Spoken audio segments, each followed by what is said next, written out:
আসসালামু আলাইকুম এভরিওয়ান। সবাইকে স্বাগতম আজকের সেশনে UCC present career on software quality assurance SQA তে। আজকে আমাদের গেস্ট হিসেবে থাকবেন Sharmin Khan Urmi, senior SQA engineer, co-founder of Samurai gigs.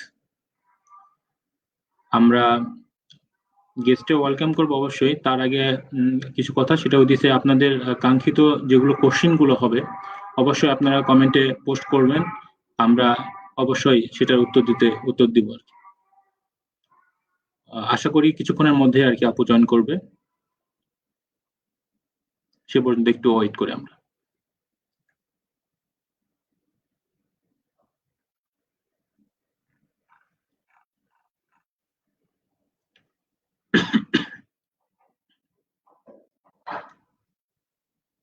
R video চলাকালীন যদি কোনো সমস্যা হয়, কেউ যদি শুনতে না পান একটু জানাইন, আমরা অবশ্যই সলভ করার ট্রাই করব।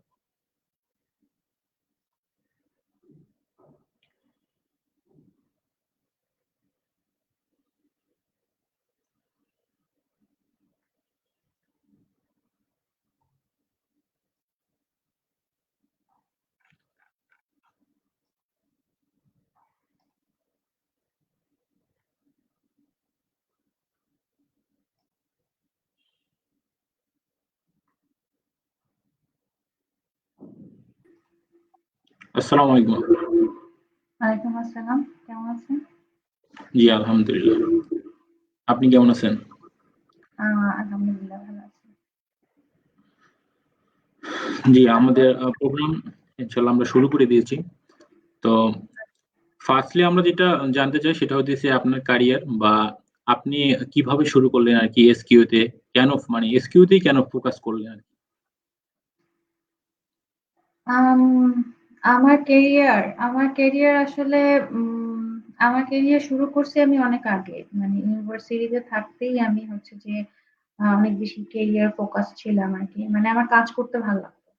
তো মানে ইউনিভার্সিটি কোর্সের পাশাপাশি আমি হচ্ছে যে ট্রাই করতাম যাতে হচ্ছে একটা ইন্ডাস্ট্রিয়াল এক্সপিরিয়েন্স গ্যাদার করা যায়। তো আমাদের সিএসসি তে যারা আছি, মানে কম্পিউটার বলেন বা ইঞ্জিনিয়ারিং সেকশনে যারা আছি, তাদের সবারই কিন্তু কম বেশি হচ্ছে যে আপনার কাজগুলা যেগুলা, এগুলো কিন্তু প্র্যাকটিক্যাল। হ্যাঁ, এটা হচ্ছে যে আপনার ল্যাবে বসে হোক বা বেশিরভাগই হচ্ছে হ্যান্ডস অন। হ্যাঁ, থিওরিটিক্যাল যেগুলো আমরা গেদার করতেছি এগুলো অবশ্যই লাগে, কিন্তু এগুলা আসলে পাকাপোক্ত হয় যখন আমরা হ্যান্ডস অন কাজ করি, তখন এই বিষয়গুলো আসলে আমরা ঠিকভাবে বুঝতে পারি বা অ্যাকচুয়ালি ইউটিলাইজ করতে পারি। হ্যাঁ, তো আমি ইউনিভার্সিটি যখন হচ্ছে যে প্রথম first year third second year pass করতেছিলাম, আমি আসলে ঠিকভাবে এনজয় করতে পারছিলাম না। আমার কাছে মনে হচ্ছিল সামথিং ইজ মিসিং। মানে সবকিছুই আসলে পড়তেছি, আবার পড়াটাকেও আসলে খুব ভালোভাবে হ্যান্ডস অন এক্সপেরিয়েন্সটা নিতে পারছিলাম না। তো তখন আমি রিয়েলাইজ করি যে আমাকে আসলে একটু একটু করে ইন্ডাস্ট্রিয়াল কাজগুলোর সাথে একটু ইনভলভ হতে হবে।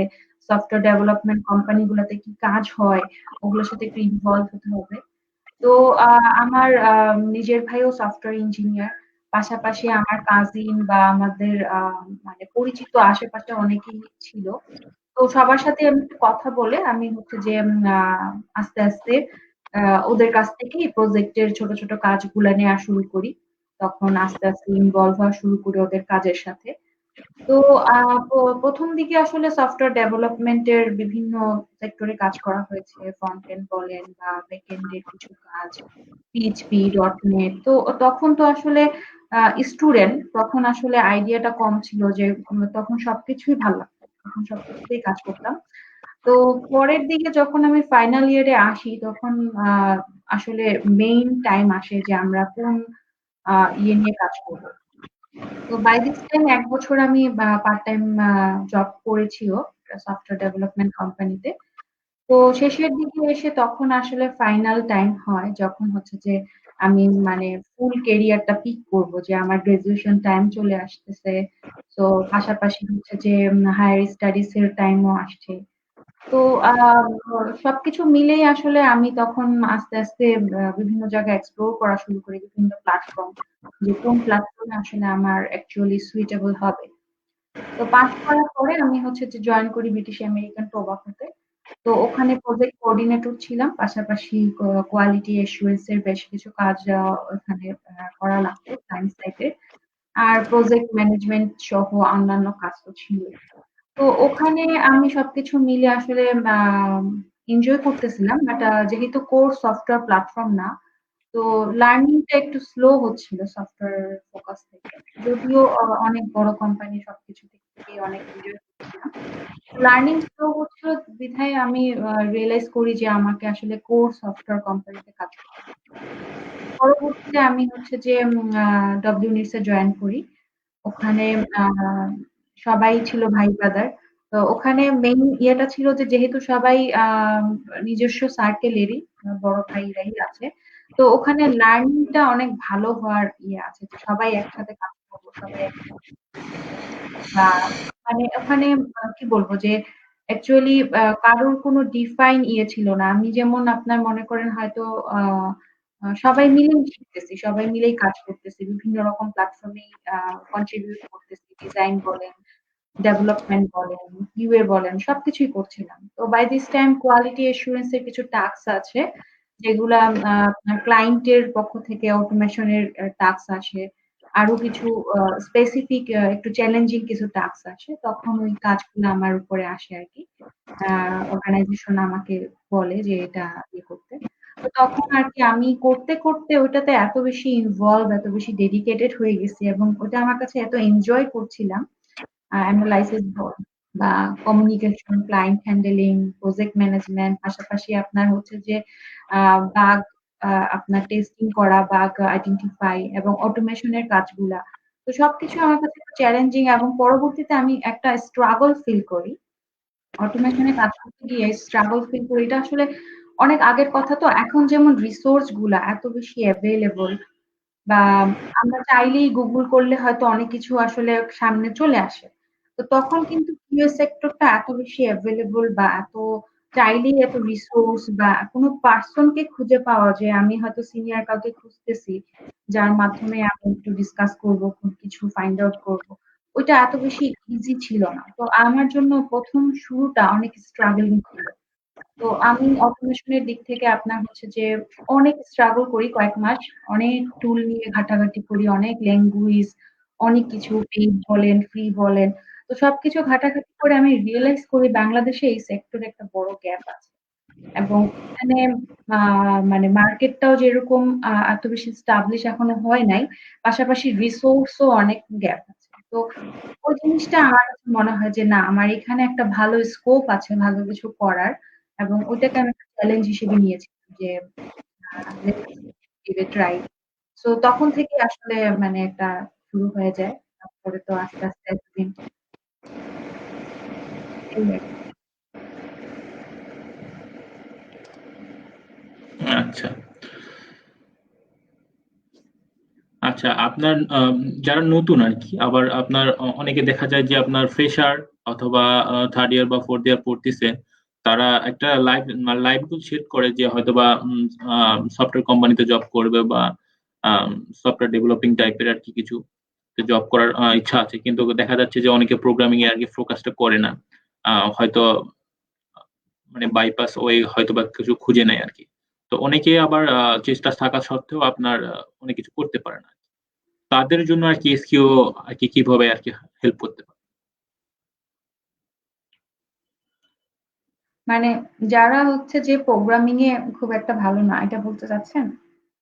হ্যাঁ, হ্যাঁ। আপনার হয়তোবা তার মানে একদম ডাই হার্ড কোডিং না আরকি, কোড করে না এরকম টাইপের।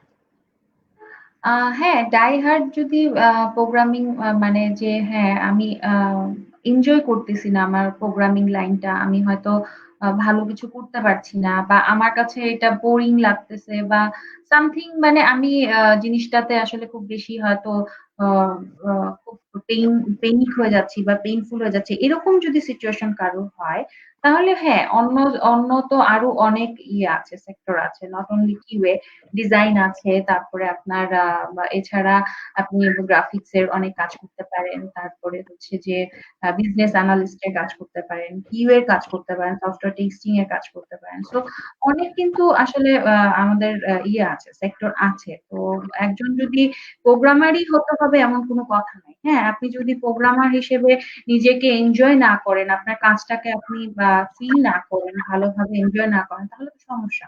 তো আপনার প্যাশনটা যেখানে বা আপনি যেখানে এনজয় করতে পারেন, আপনার ওই প্রফেশনটা বা ওই ক্যারিয়ারটা পিক করাটাই আসলে সবচেয়ে বেশি মানে বেটার।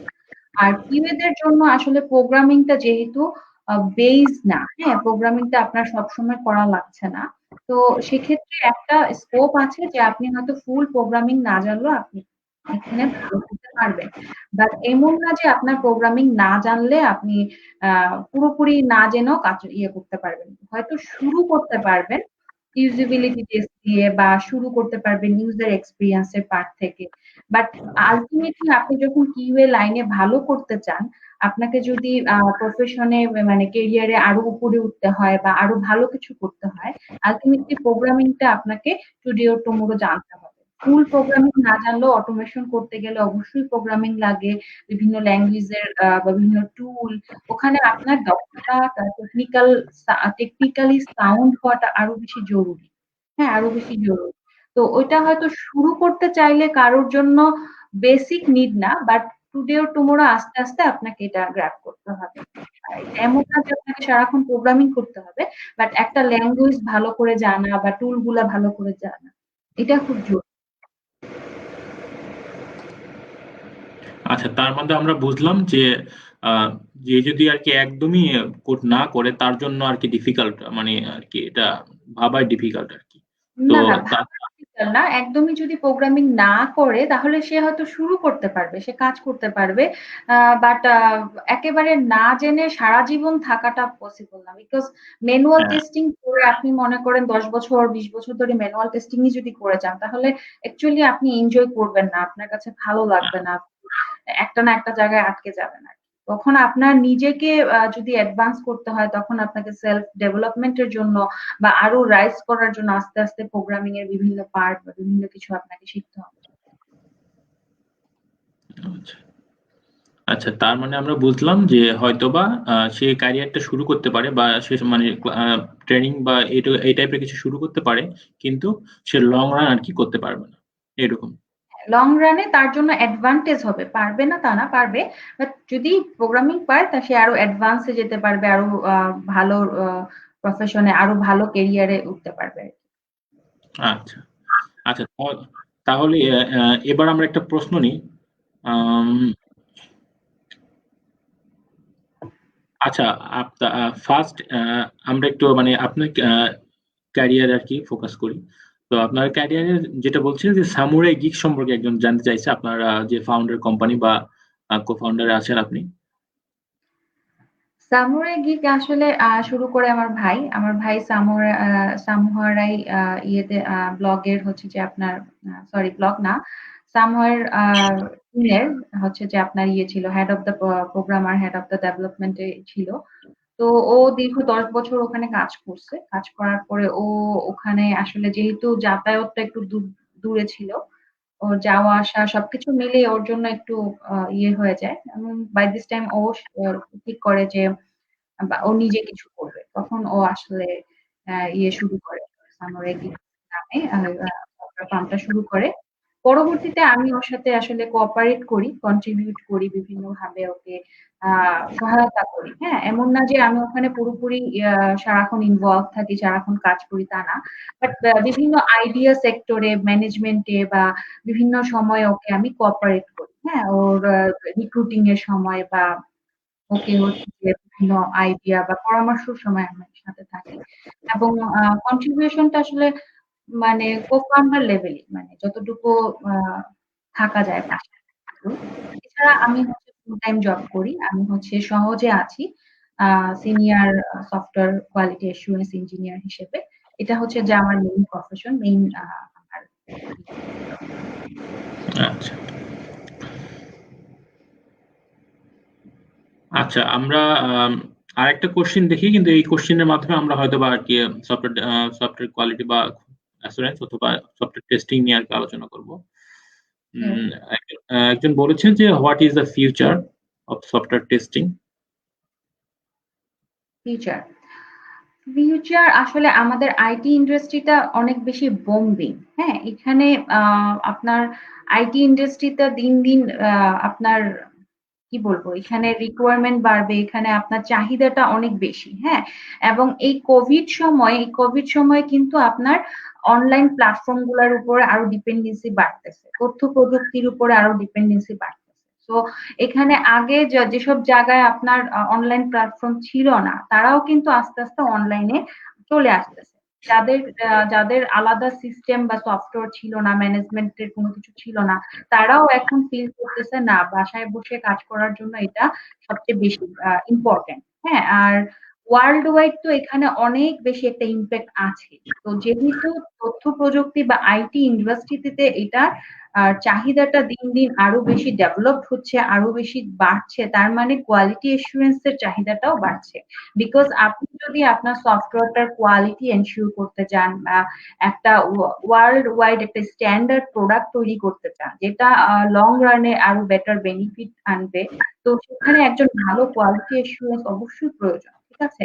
তো কোয়ালিটি অ্যাসুরেন্স যদি যারা হচ্ছে যে কোয়ালিটি প্রেফার করে, যারা এখনকার সময় অনেক বেশি আসলে ডাইভার্সিটি। প্রোগ্রামিং ল্যাঙ্গুয়েজ বলেন, আপনার টুলস বলেন, বিভিন্ন ডিভাইস, ব্রাউজার, আমাদের টেকনোলজিটা না অনেক বেশি ফাস্ট হয়ে গেছে। আজকে যদি একটা ব্রাউজার থাকে, কালকে আরেকটা আপডেট ভার্সন চলে আসে। হ্যাঁ? তো এখানে আসলে কোয়ালিটি অ্যাসুরেন্স এবং টেস্টারের প্রয়োজনীয়তাটা আরো দিন, দিন বাড়বে। কারণ এই ডাইনামিক বা এই ডাইভার্সিটিটা দিন, দিন বাড়বেই। হ্যাঁ? এটা কমবে না। এটা দিন, দিন বাড়বেই এবং এখানে ফিউচারটা আপনার আরো বেশি ফিউচার এবং সেখানে আপনার চ্যালেঞ্জিং টাস্ক গুলাও আরো বেশি আসবে। দিন, দিন আরো চ্যালেঞ্জিং হবে বিষয়টা। আচ্ছা, আশা করি ভাইয়া আপনার প্রশ্নের উত্তরটা পেয়েছেন। আচ্ছা, আমরা আবার কোশ্চেন সেশনে যাব পরে। আমরা একটু জেনে নিই আরকি। আমরা ফার্স্ট এখন যেটা জানবো সেটা হচ্ছে কোয়ালিটি অ্যাসুরেন্স এন্ড টেস্টিং, এই দুটার ডিফারেন্সটা কি আরকি? ডিফারেন্স অথবা যেভাবে আরকি বলতে পারেন। কোয়ালিটি অ্যাসুরেন্স যেটা হচ্ছে যে আপনার একজন কোয়ালিটি অ্যাসুরেন্স আপনার মানে কোয়ালিটি বলতে আমরা কি বুঝি? যে একটা ফুল প্রোডাক্টের কোয়ালিটিটা, মানটা বোঝা। হ্যাঁ? একটা মান নিয়ন্ত্রণ বা মান যাচাইকরণ পদ্ধতি যেটা। হ্যাঁ? তো সিমিলারলি বা সফটওয়্যারও কোয়ালিটি অ্যাসুরেন্সটা আপনার হচ্ছে যে একটা ফুল সফটওয়্যার ডেভেলপমেন্টে বিভিন্ন ধরনের প্রসেস আছে। একটা সফটওয়্যারের ভালো স্ট্যান্ডার্ড থাকা লাগে। হ্যাঁ?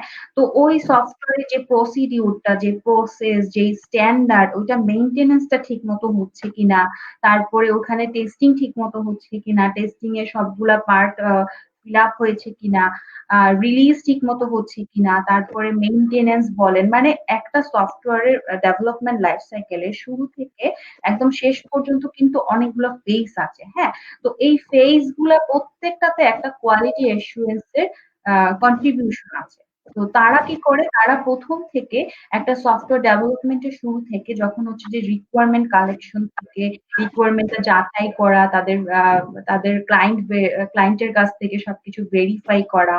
তারপরে হচ্ছে যে আপনার এটা ডেভেলপমেন্টের প্রসিডিউরটা, স্ট্যান্ডার্ডটা মেইনটেইন হচ্ছে কিনা, বিভিন্ন অডিট সেক্টরে ঠিকমতো কন্ট্রিবিউট করা। হ্যাঁ?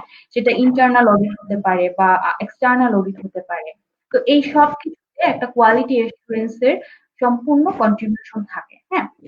আর সফটওয়্যার টেস্টার কি করে? সফটওয়্যার টেস্টার তো সিম্পল, আমরা শব্দটা শুনেই বুঝতে পারতেছি যে সফটওয়্যার টেস্টিং করতেছে।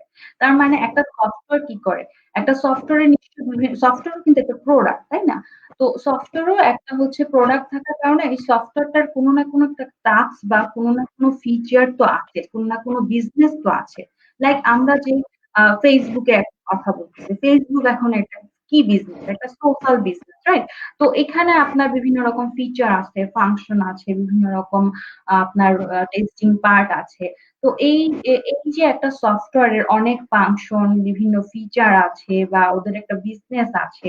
এই যে একটা সফটওয়্যারের অনেক রকম সাকসেস আছে। এই সবকিছু আপনার টেস্ট করা। হ্যাঁ? এই প্রোডাক্টটা ঠিকমতো কাজ করছে কিনা, ওই রিকোয়ারমেন্ট গুলা ভেরিফাই করা, ভ্যালিডেট করা, ওইটাই হচ্ছে একটা সফটওয়্যার টেস্টারের মেইন রেসপন্সিবিলিটি। সে কখনো প্রসেস, প্রসিডিউর বা আপনার স্ট্যান্ডার্ড বা অন্য আদার পার্ট নিয়ে বোদার হবে না, সে শুধু সফটওয়্যারটা টেস্ট করবে। আর কোয়ালিটি অ্যাসুরেন্স ইনক্লুডিং টেস্টিং সবকিছু করবে। কোয়ালিটি অ্যাসুরেন্স পুরা সফটওয়্যারের একটা কোয়ালিটিটা এনশিওর করবে, সেখানে আপনার এভরিথিং ইনক্লুডেড। আমি মনে হয় বুঝতে পেরেছি।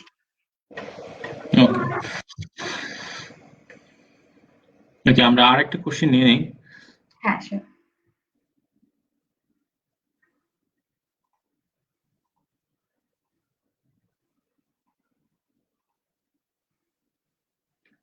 আচ্ছা, সিফাত খান বলছেন যে এসকিউএ নিয়ে ফ্রেশারদের জন্য পরামর্শ চাচ্ছি। আচ্ছা, ফ্রেশারদের জন্য এসকিউএ শুরুর দিকে আমি বলবো যে আম, মানে এমন স্টাক হয়ে থাকার কিছু নাই যে আমরা বুঝতে পারছি না কিভাবে শুরু করব। জাস্ট আপনি ডিসিশন নিলেন যে আপনি এসকিউএ হিসেবে প্রফেশন শুরু করতে যাচ্ছেন, জাস্ট স্টার্ট ইট। হ্যাঁ, আপনি এখানে স্টার্ট করার সময় আপনি হয়তো ভালো কিছু টিউটোরিয়াল সিলেক্ট করতে পারেন, আপনি কিছু ব্লগ সিলেক্ট করতে পারেন, যেগুলা হচ্ছে যে আমি অলরেডি লিঙ্কডইন বা ফেসবুকে আমি কিন্তু শেয়ার করেছিলাম কিছু বই, কিছু টিউটোরিয়ালের পার্ট শেয়ার করেছিলাম। তো সেলফ লার্নিংটা অনেক বেশি ইম্পর্টেন্ট। হ্যাঁ, সেলফ লার্নিংটা অনেক ইম্পর্টেন্ট। আপনি প্রথম দিকে হচ্ছে যে আপনাকে এজ এ ইউজার বিভিন্ন সফটওয়্যারের ইউজেবিলিটি বুঝতে হবে। হ্যাঁ, আপনি যদি সফটওয়্যারটা মানে কখন মানুষ সফটওয়্যার ইউজ করে, তারপরে সফটওয়্যারের সাথে নেটওয়ার্ক বা হার্ডওয়্যারের কি ধরনের মিল আছে, বিভিন্ন রকম ব্রাউজার, ভার্সন, বিভিন্ন টেকনোলজি, হ্যাঁ, এই বিষয়গুলো আপনার জন্য জানা প্রয়োজন। তো আপনি বিভিন্ন বিষয় নিয়ে আপনি যখন এক্সপ্লোর করবেন, বিভিন্ন নতুন নতুন সফটওয়্যার আপনি নামাবেন, তারপরে সেই বিষয়গুলা ভালো করে ওগুলা কেন কাজ করতেছে, কিভাবে কাজ করতেছে, এগুলা নিয়ে আপনি হচ্ছে যখন কাজ করবেন, তখন আপনার কি হবে যে আপনার মনের ভিতরে বিভিন্ন সফটওয়্যার সম্পর্কে ডিফল্ট একটা ধারণা তৈরি হবে। হ্যাঁ, ডিফল্ট ধারণা তৈরি হবে। তখন আপনি বুঝতে পারবেন যে একটা সফটওয়্যার অ্যাকচুয়ালি কি করতেছে, ওটার স্ট্যান্ডার্ড লুকটা কি হবে, ওটার ইউজার এক্সপেকটেশনটা কি থাকবে, ওই বিষয়টা আপনার মধ্যে গ্রো করবে। আর পাশাপাশি আপনি হচ্ছে যখন কোনো টিউটোরিয়াল বা কোনো ব্লগ সিলেক্ট করে আপনি পড়তে থাকবেন, তখন কি হবে, আপনি মাল্টিপল ব্লগ বা টিউটোরিয়ালে কখনো যাবেন না। প্রথমে একটা ভালো টিউটোরিয়াল শেষ করেন, তারপরে আরেকটা টিউটোরিয়াল ধরবেন। ঠিক আছে? তো প্রথম একটা টিউটোরিয়ালে আপনি একদম শুরু থেকে যে সফটওয়্যার টেস্টিং কি, তারপর এটা কিভাবে কাজ করতেছে, এসডিএলসি প্রসেস গুলা, বা ফুল একটা সফটওয়্যার টেস্টিং এর মধ্যে কি কি টাস্ক থাকে, তো এই বিষয়গুলো আপনাকে আস্তে আস্তে বুঝতে হবে। তো আপনি আস্তে আস্তে সেলফ লার্নিং দিয়ে শুরু করতে পারেন। তারপরে বিভিন্ন সফটওয়্যার ঘাটাঘাটি করে এই এক্সপ্লোরেশনটা আপনার জানা দরকার। আরেকটা হচ্ছে যে আপনার একটা ভালো প্রোগ্রামিং ল্যাঙ্গুয়েজ জানা থাকলে খুবই ভালো।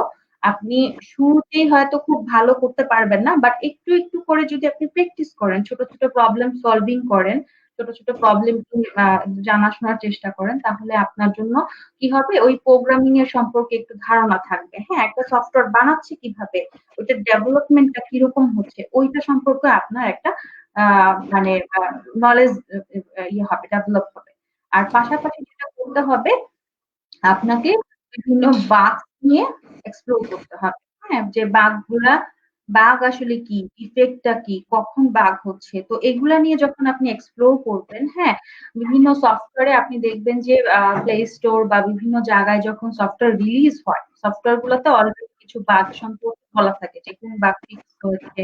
তারপর ওদের ফোরাম গুলাতে বেশ কিছু ইয়ে থাকে। তো ওপেন ফোরামে আপনি ভিজিট করেন, আপনি দেখেন আপনার কাছে একটা খোলা জানালা আছে, সবকিছু অ্যাভেলেবল, আপনি শুধু পিক করবেন, পিক করে করে আস্তে আস্তে একটার পর একটা এক্সপ্লোর করবেন, নোট করে ফেলবেন যে আমার এই বিষয়গুলো জানা লাগবে, এগুলো আমি দেখবো।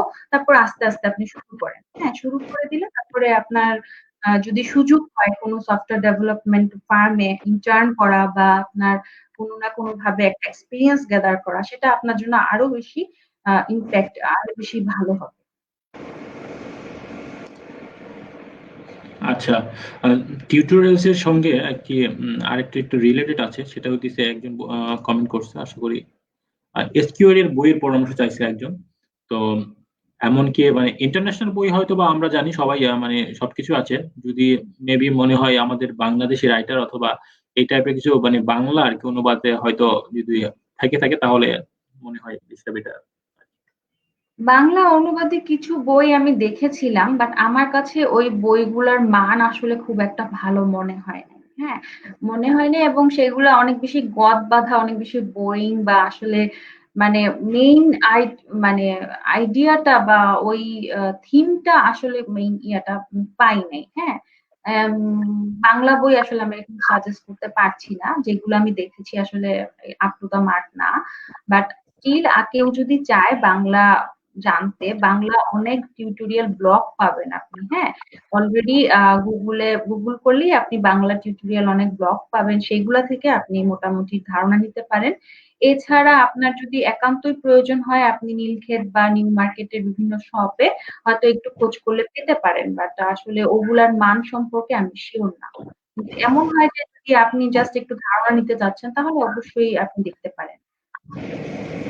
আর আচ্ছা ইংলিশ ভালো, আচ্ছা ভালো বই আছে। আমি হয়তো শেষের দিকে কিছু বই হয়তো সাজেস্ট করতে পারি। আচ্ছা, ঠিক আছে, তাহলে আশা করি ভাই আমাদের সঙ্গে লাস্ট পর্যন্ত থাকবেন। আশা করি আর কি বইগুলো পাবেন আর কি, হয়তো ইফেক্টিভ হবে।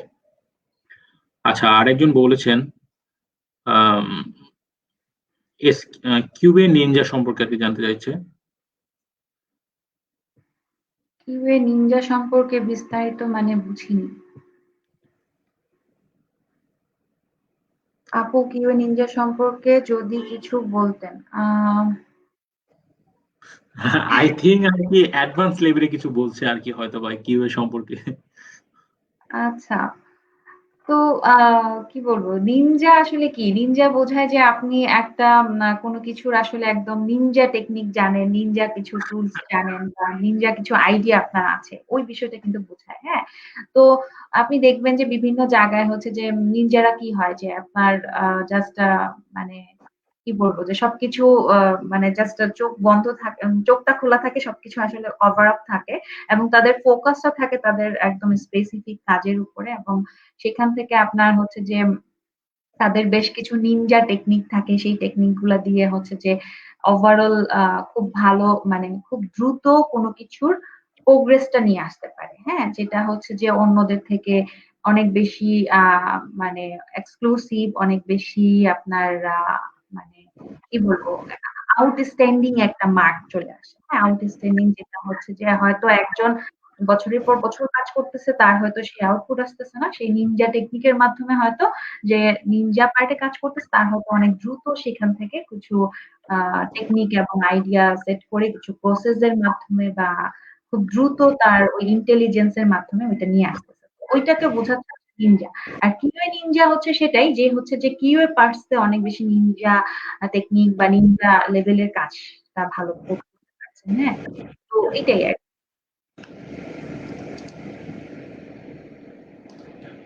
আচ্ছা, আশা করি ভাইয়া প্রশ্নের উত্তরটা পেয়েছেন আর কি। আচ্ছা, আমরা তাহলে আর কি বিশ্লেষণে আর কি চলে যাই আর কি। আচ্ছা, আপনার যে বাক লিকেজ অথবা বাক রিলিজ টাইপের কিছু আছে মেবি, আমি জানি।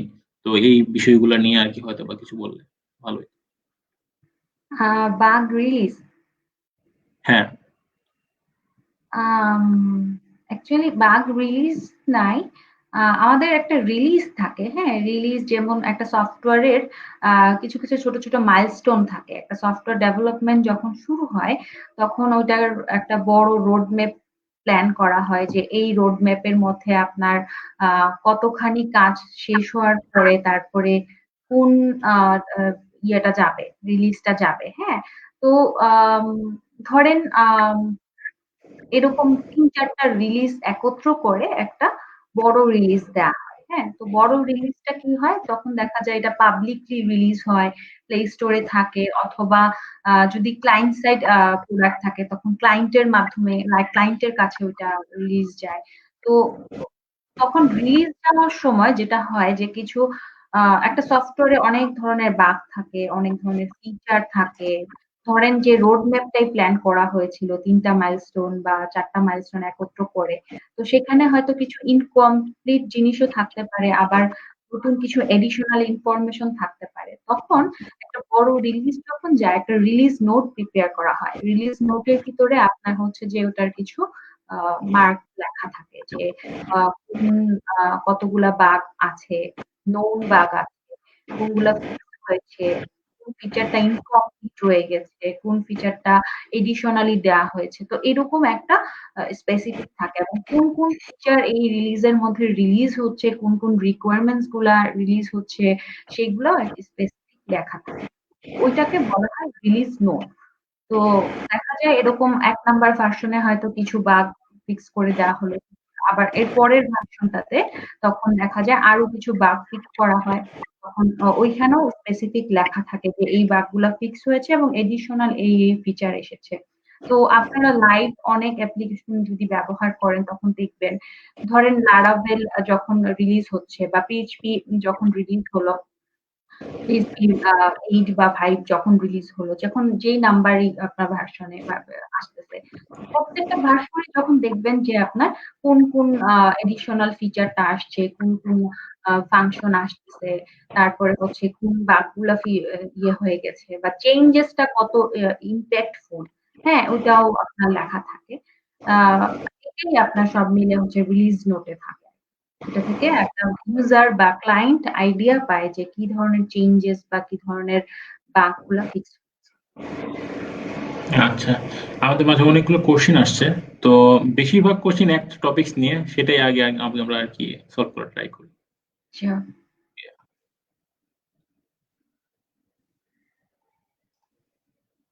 ওকে। আপনার রিমোট জব নিয়ে আরকি SQ তে রিমোট জবের কিরকম আরকি অপরচুনিটি আছে, এগুলা নিয়ে আরকি অনেকগুলো কোশ্চেন আসছে আমাদের মাঝে। তো এগুলা আচ্ছা। নিয়ে আরকি। রিমোট জবের অপরচুনিটি আপনার সবকিছুতেই আছে। হ্যাঁ? মানে সফটওয়্যার লাইনে সবকিছুতে আছে। অন্যান্য জায়গায়ও অবশ্যই থাকতে পারে, অন্যান্য অনেক ইয়েতেই। আ কোয়ালিটি অ্যাসুরেন্স ও আছে। তো কোয়ালিটি অ্যাসুরেন্স এ আপনার হচ্ছে রিমোট জবটা কিরকম? রিমোট জবটা হচ্ছে যে আপনি কাজ করতেছেন এক জায়গায় বসে রিমোটলি আরেক জায়গার কাজ ডান করতেছেন, তাই না? ধরা যাক যে USA বা আপনার কানাডা বা আপনার হচ্ছে জার্মানি, বিভিন্ন কান্ট্রিতে বিভিন্ন রকম কোয়ালিটি অ্যাসুরেন্স দরকার হয়।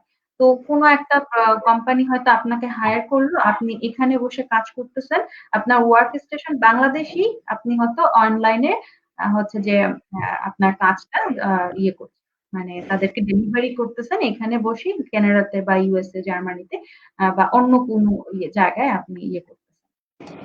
তো রিমোট জবের স্কোপটা অবশ্যই আছে। বাট এখানে আপনার কিছু চ্যালেঞ্জিং ব্যাপার আছে। চ্যালেঞ্জিং ব্যাপারটা হচ্ছে কি, আমরা বাংলাদেশীরা খুব একটা আ মানে আ ইংলিশ বলেন বা কমিউনিকেশন বলেন বা প্রোফাইল ম্যানেজমেন্ট এই বিষয়গুলাতে এখনো খুব একটা পারদর্শী না।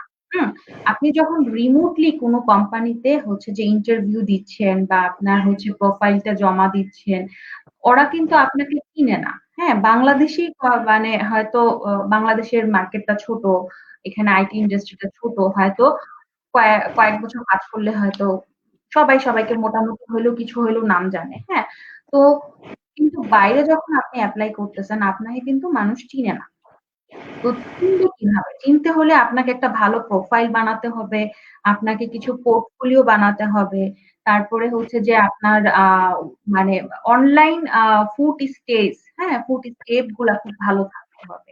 আপনার প্রত্যেকটা অনলাইন মাধ্যমে নিজেকে আ নিজের প্রোফাইল থাকা, হ্যাঁ? আপনার রিয়েল ভিউটা থাকা, আপনার কাজের এক্সাম্পল থাকা, আপনি কোথায় কাজ করেছিলেন, কতখানি কাজ করেছিলেন, ওই কাজগুলার কিছু মডেল তৈরি করা।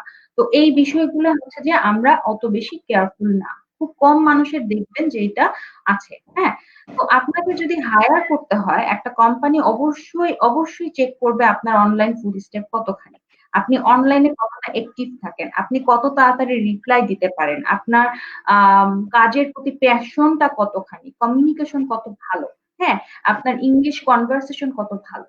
এই বিষয়গুলো অবশ্যই জরুরি। আপনি এক জায়গায় হয়তো ধরা যাক যে কানাডাতে আপনি কাজ করতেছেন। আপনি হয়তো কাজ ভালো পারতেছেন কিন্তু আপনার কমিউনিকেশন নাই। আপনি ভালো করে কথা বলতে পারছেন না বা আপনার যেখানে প্রবলেম হচ্ছে আপনি বুঝাতে পারছেন না।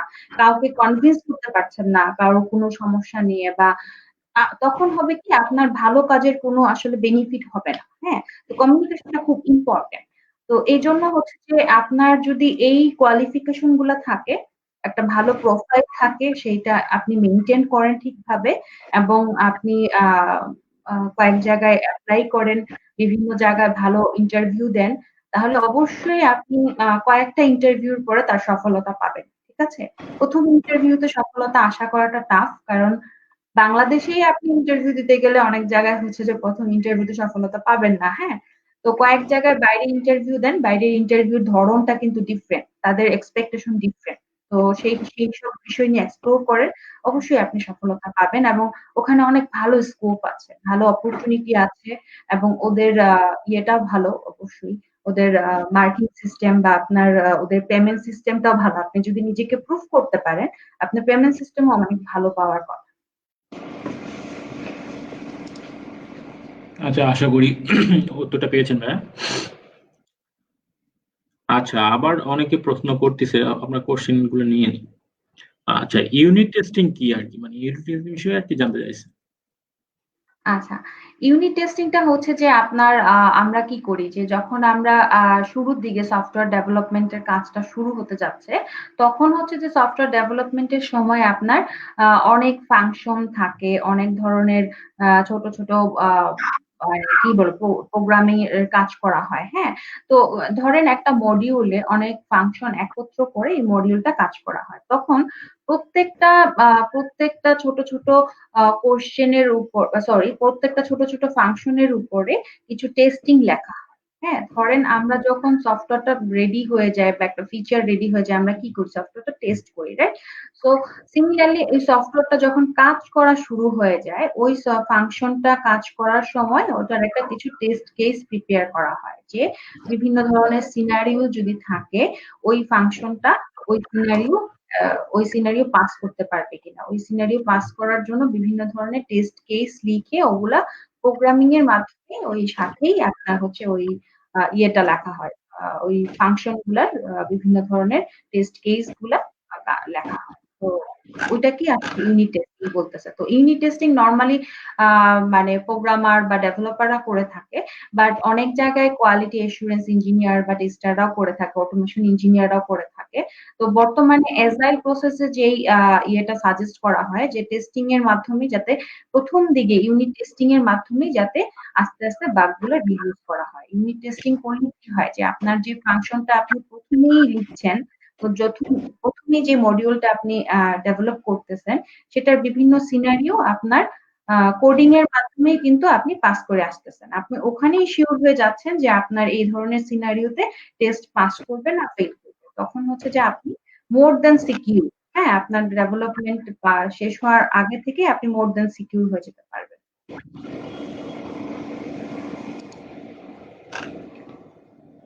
ওকে, আশা করি উত্তরটা পেয়েছেন। আচ্ছা, এই মুহূর্তে তাহলে আমরা আরেকটা বিষয় জানতে চাই, সেটা হইতেছে আপনার টেস্ট ড্রাইভেন যে ডেভেলপমেন্ট যে সাইকেলটা আছে এই বিষয়ে আরকি। বুঝতে পারিনি কি? টেস্ট ড্রাইভেন ডেভেলপমেন্ট আরকি। যেটা আমরা আরকি সাইকেল আরকি বলি। পাস ফেলের যে ব্যাপারটা থাকে আরকি টেস্টিং এর ওইটা আরকি, ওইটার বিষয়। আচ্ছা, টেস্ট ড্রিভেন ডেভেলপমেন্ট আপনার হচ্ছে যে ১ম মানে টেস্ট ড্রিভেন ডেভেলপমেন্ট বেসিক্যালি কি করে? যে আপনার আ এটা ডেভেলপার বা প্রোগ্রামারদের জন্য খুব বেশি জরুরি। ওরা কি করে যে ইউনিট টেস্টিং ও কিন্তু টেস্ট ড্রিভেন ডেভেলপমেন্ট এর একটা পার্ট, হ্যাঁ? ওখানে কি করতেছে যে আপনার আ ডেভেলপমেন্টটাই টেস্টিং এর মাধ্যমে হচ্ছে যে সিওর করা হচ্ছে। যে ডেভেলপমেন্ট ১ম থেকে যখন শুরু করতেছে তখনই টেস্ট কেস বিভিন্ন রকম লিখে ওইটার সাথে লাইক একটা ফাংশন লিখলো, সেই ফাংশনের সাথে আহ, ওই ফাংশনের কি কি টেস্ট কেস থাকতে পারে, কি ধরনের সিনারিও, কি ধরনের ফেইলিওর থাকতে পারে, নেগেটিভ বা পজিটিভ কেস থাকতে পারে, ওই ফাংশনের সাথেই হয়তো কম্পারেটিভ ভাবে সে লিখে ফেললো যে আমার এই ফাংশনটা যদি ডেভেলপ করা হয় তাহলে এই ধরনের কেস হতে পারে। সেক্ষেত্রে ডেভেলপার কি করে ওই টেস্ট কেস গুলা সে লিখে ফেলে সাথে সাথে। তো এই ফাংশনটা যখন রান করে তখন সে কি দেখতে পায় যে এই ফাংশনটা যদি লাইভ হয় বা অ্যাপ্লিকেশনের সাথে একসাথে যায় তখন তার কি টেস্ট হইতে পারে, সেই টেস্ট গুলার কি ধরনের পারফরমেন্স থাকতে পারে তার একটা আইডিয়া তৈরি হয়ে যায়। তো টেস্ট ড্রিভেন ডেভেলপমেন্টটার ইয়েটা এটাই যে আপনার হচ্ছে ডেভেলপমেন্টটাই টেস্টিং এর মাধ্যমে প্রোগ্রেস করতে থাকে। ডেভেলপমেন্ট হয় বা টেস্টিং এর টেস্ট কেস গুলা আপনার হচ্ছে লেখা হতে থাকে এবং এভাবেই ডেভেলপমেন্টটা প্রোগ্রেস হতে থাকে। ওকে, আচ্ছা, কোশ্চেন মেবি আমরা দেখতেছি না। তো এখন আমার মেবি মনে হয় যে আপনি যদি একটা স্লাইড বা একটা শেয়ার করে আপনার এ টু জেড হয়তো বা একটা লাইফ সাইকেল দেখাইলেন যে এসকিউ ডেভেলপমেন্টটা কিভাবে পসিবল, হয়তো বা অনেকে উৎসাহিত হতো। আম আমি বেশ কিছু স্লাইড আছে। তো আম আমি হচ্ছে যে ১ম এ হচ্ছে যে এটা বলতে পারি যে হচ্ছে যে একটা SDLC বা একটা SDLC র পার্ট কি হচ্ছে, হ্যাঁ? তো SDLC র ক্ষেত্রে হচ্ছে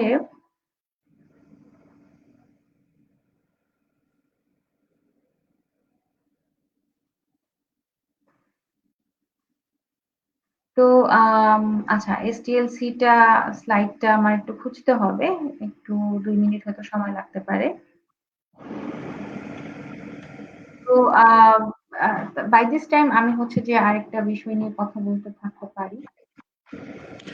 আচ্ছা, আরেকটা কোশ্চেন আসছে, কিন্তু ব্যাপারটা হইতেছে যদিও আমরা অ্যাজাইল ডেভেলপমেন্ট অথবা অ্যাজাইল প্রসেস নিয়ে কথা বলতেছি না, তবুও একজন কোশ্চেন করছে অ্যাজাইল প্রসেস নিয়ে। হঠাৎ মানে সে জানতে চাচ্ছে অ্যাজাইল প্রসেস কি আর কি।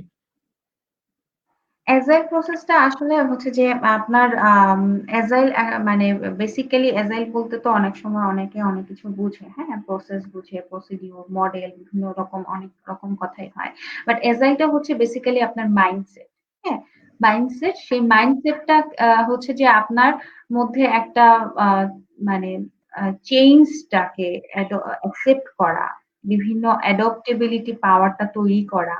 হ্যাঁ, আপনার মানে আপনার মধ্যে যে ফুল কি বলবো যে যেকোনো সময় যেকোনো ধরনের চ্যালেঞ্জটাকে নেয়া, ওপেন আপ হওয়া, এই ট্রান্সপারেন্সি থাকা। একটা প্রজেক্ট ডেভেলপমেন্ট এর ভিতরে অনেক ধরনের সিচুয়েশন থাকে, হ্যাঁ? বা যেকোনো ডেভেলপমেন্ট প্রসেসে অনেক সিচুয়েশন থাকে। তো ওই সিচুয়েশন গুলা ট্যাকেল করতে হলে বা ওগুলা ভালোভাবে প্রোগ্রেস করতে হলে আপনাকে এজাইল মাইন্ডসেট থাকাটা খুব জরুরি।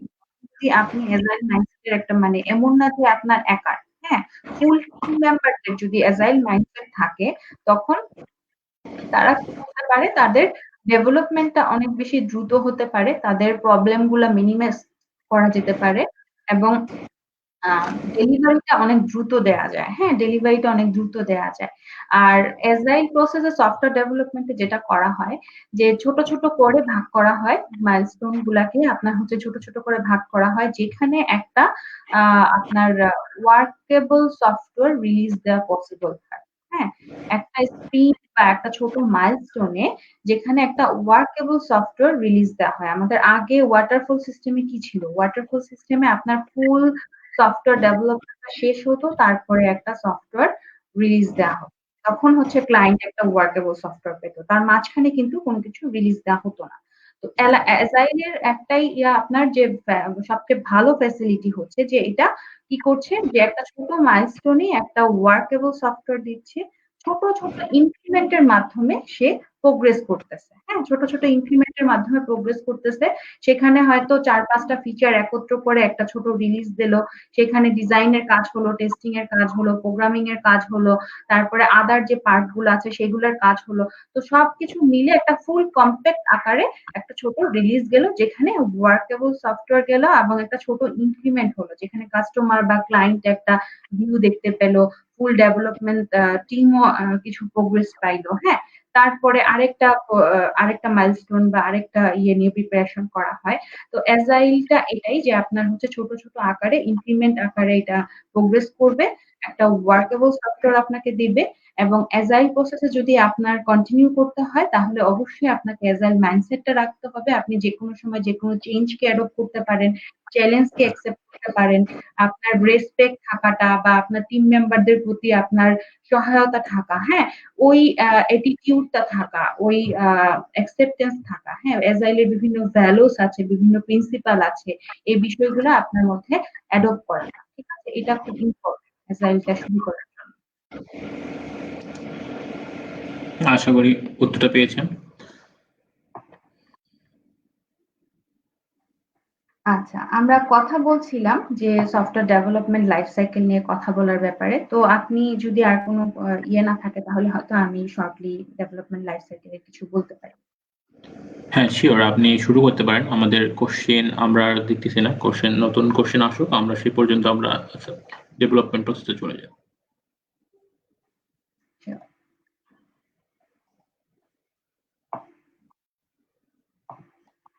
তো সফটওয়্যার ডেভেলপমেন্ট লাইফ সাইকেলে আপনার হচ্ছে যে একটা ফুল ডেভেলপমেন্ট প্রসেসের ভিতরে এখানে অনেক ধরনের ওই যে বলছিলাম যে বিভিন্ন ফেজ আছে, হ্যাঁ? বিভিন্ন ফেজ আছে। ওই ফেজ গুলা একটু, একটু করে কমপ্লিট করে একটা সফটওয়্যার ডেভেলপ করা হয় ফুল। তো ওইখানে আপনার এসডিএলসি ওই সফটওয়্যার ডেভেলপমেন্ট লাইফ সাইকেলটাই আপনার হচ্ছে এসডিএলসি বলা হয় সংক্ষেপে। তো এসডিএলসি এর ফুল ভিউটা আমরা দেখব যে এসডিএলসি তে এই যে কয়টা ফেজ আছে, হ্যাঁ, এটা কম বেশি হয়তো সবাই জানেন। তো নতুনদের জন্য এটা আসলে কি বলবো, এটা হচ্ছে যে আপনারা শুরু করার আগে এটা আপনার জানা, মানে কি বলবো যে একদম মানে বেস, হ্যাঁ, আপনি যদি কিছু শুরু করতে যান, মানে সফটওয়্যার ইন্ডাস্ট্রিতে কাজ করতে যান, তাহলে আপনার এটা জানা জাতীয় প্রশ্ন এবং আপনাকে এটা জানতেই হবে। ঠিক আছে, আপনাকে ভবিষ্যতে হয়তো ফুল এটা নিয়ে ফুল সেক্টরে এটা হয়তো নাও থাকতে পারে, বাট আপনার এটা জানা খুবই জরুরি। তো এখানে যে প্রসেস গুলা নিয়ে কথা বলছিলাম যে প্রথমেই হচ্ছে যে প্ল্যানিং আর রিকোয়ারমেন্ট অ্যানালাইসিস এর যে পার্টটা, এটা কি করে আপনার হচ্ছে যে প্ল্যানিং অ্যান্ড রিকোয়ারমেন্ট অ্যানালাইসিসটা নিয়ে কাজ করে যে আপনার একটা সফটওয়্যারের ভিতরে কি ধরনের প্ল্যানিং আছে, কাজটা কি হচ্ছে, কিভাবে হচ্ছে, তারপরে রিকোয়ারমেন্ট গুলা কি আছে, এই বিষয়গুলো নিয়ে ফুল অ্যানালাইসিস এর পার্টটা হয়। তারপরে হচ্ছে ফিজিবিলিটি স্টাডি, হ্যাঁ, ফিজিবিলিটি স্টাডি কি করে যে আপনার সফটওয়্যার যে প্ল্যানিং নিয়ে যে আইডিয়া নিয়ে আপনি প্রোগ্রেস করছেন, এটা আদৌ মানে অ্যাচিভেবল কিনা, হ্যাঁ, এটা কতখানি অ্যাচিভেবল, এই প্রবলেমটা বা এই সফটওয়্যারটা আপনার কতখানি অ্যাচিভেবল, এই প্রবলেম গুলা আপনার রিসোর্স অনুযায়ী, টাইম অনুযায়ী, তারপর আপনার সফটওয়্যার অনুযায়ী এটা কতখানি আপনি আসলে অ্যাচিভ করতে পারেন বা কি প্রবলেম থাকতে পারে, এই বিষয়গুলো নিয়ে ফিজিবিলিটি স্টাডি করা হয় যে আপনি অ্যাকচুয়ালি আপনি যে প্ল্যান বা যে ড্রিম করছেন সেটা ফিজিবল কিনা, যেটা রিয়েলিস্টিক কিনা, হ্যাঁ, এটা রিয়েলিস্টিক কিনা, এটা অ্যাকচুয়ালি আপনি সবকিছুর প্ল্যানিং এর মাধ্যমে এটা অ্যাচিভটা কতখানি রিয়েলিস্টিক। তারপর হচ্ছে যে আপনার ডিজাইনের পার্টটা হচ্ছে যে এখানে হচ্ছে যে সফটওয়্যারটার কি কি ডিজাইন থাকবে, তারপরে হচ্ছে যে আপনার আর্কিটেকচারের পার্ট গুলা যে লজিক্যালি এটা কতখানি কিভাবে অ্যালগোরিদমটা আপনার প্ল্যান করা, হ্যাঁ, ফুল অ্যালগোরিদমটা কি হবে, লজিক গুলা সাজানো, আর্কিটেকচার প্ল্যান করা, তারপরে এটার ফ্রন্ট এন্ড ভিউ কি হবে, ইন্টারফেস কি হবে, ইন্টারফেস কয়টা থাকবে, এই ফুল ডিজাইনের ভিতরে ফুল পার্টটা এটা প্ল্যান করা হয়। সফটওয়্যারটার ভিতরে অ্যাকচুয়ালি কি কি আছে, কিভাবে হবে, এটার ব্যাক এন্ড ফ্রন্ট এন্ড কি হবে, তো এই সবগুলা নিয়ে একটা ডিজাইন প্ল্যান করা হয়। হ্যাঁ? তারপরে কোডিং তো আমরা বুঝতেই পারছি যে এটা সরাসরি ইমপ্লিমেন্টেশন এ চলে যাচ্ছে। আপনার কোডিং পার্টটা এটা শেষ করতেছে। তারপরে হচ্ছে টেস্টিং। টেস্টিং তো আপনার সফটওয়্যারটা টেস্টিং এ চলে যাবে। তখন হচ্ছে টেস্ট করার পরে হচ্ছে যে সফটওয়্যার টেস্টার বা কোয়ালিটি অ্যাসুরেন্স ইঞ্জিনিয়ার যখন আপনার এটার বাগ গুলা দিবে, সেই বাগ গুলা ফিক্স হবে, রিফ্যাক্টর হবে, বিভিন্ন রকম পলিশিং কাজ হবে। তারপরে হচ্ছে যে আপনার ফাইনালি এটা ডিপ্লয়মেন্ট এ চলে যাবে। ডিপ্লয়মেন্ট এ চলে যাওয়ার পরে তারপরে হয়তো আরো কিছু টেস্টিং এর পার্ট থাকতে পারে। হ্যাঁ, যে ডিপ্লয়মেন্ট এর পরে এখানে কি ধরনের টেস্টিং আছে, কি ধরনের কাজ হতে পারে। তো এই ছোট, ছোট কাজগুলো দেখা হয়। তারপরে মেইনটেন্যান্স পার্ট এ চলে যাওয়া হয়। যে এটার ম্যানেজমেন্টটা বা হঠাৎ কোনো প্রবলেম হলে, কোনো ধরনের ক্র্যাশ হলে, লাইভে থাকা অবস্থায় বা ক্লায়েন্টের কাছে থাকা অবস্থায় মেজর কোনো ইস্যু আসলে, কোনো ফিচার রিকোয়েস্ট আসলে বা চেঞ্জ রিকোয়েস্ট আসলে কিরকম আরকি কাজ থাকতে পারে। তো এই বিষয়গুলা নিয়ে মেইনটেন্যান্স এ চলে যায় বিষয়টা।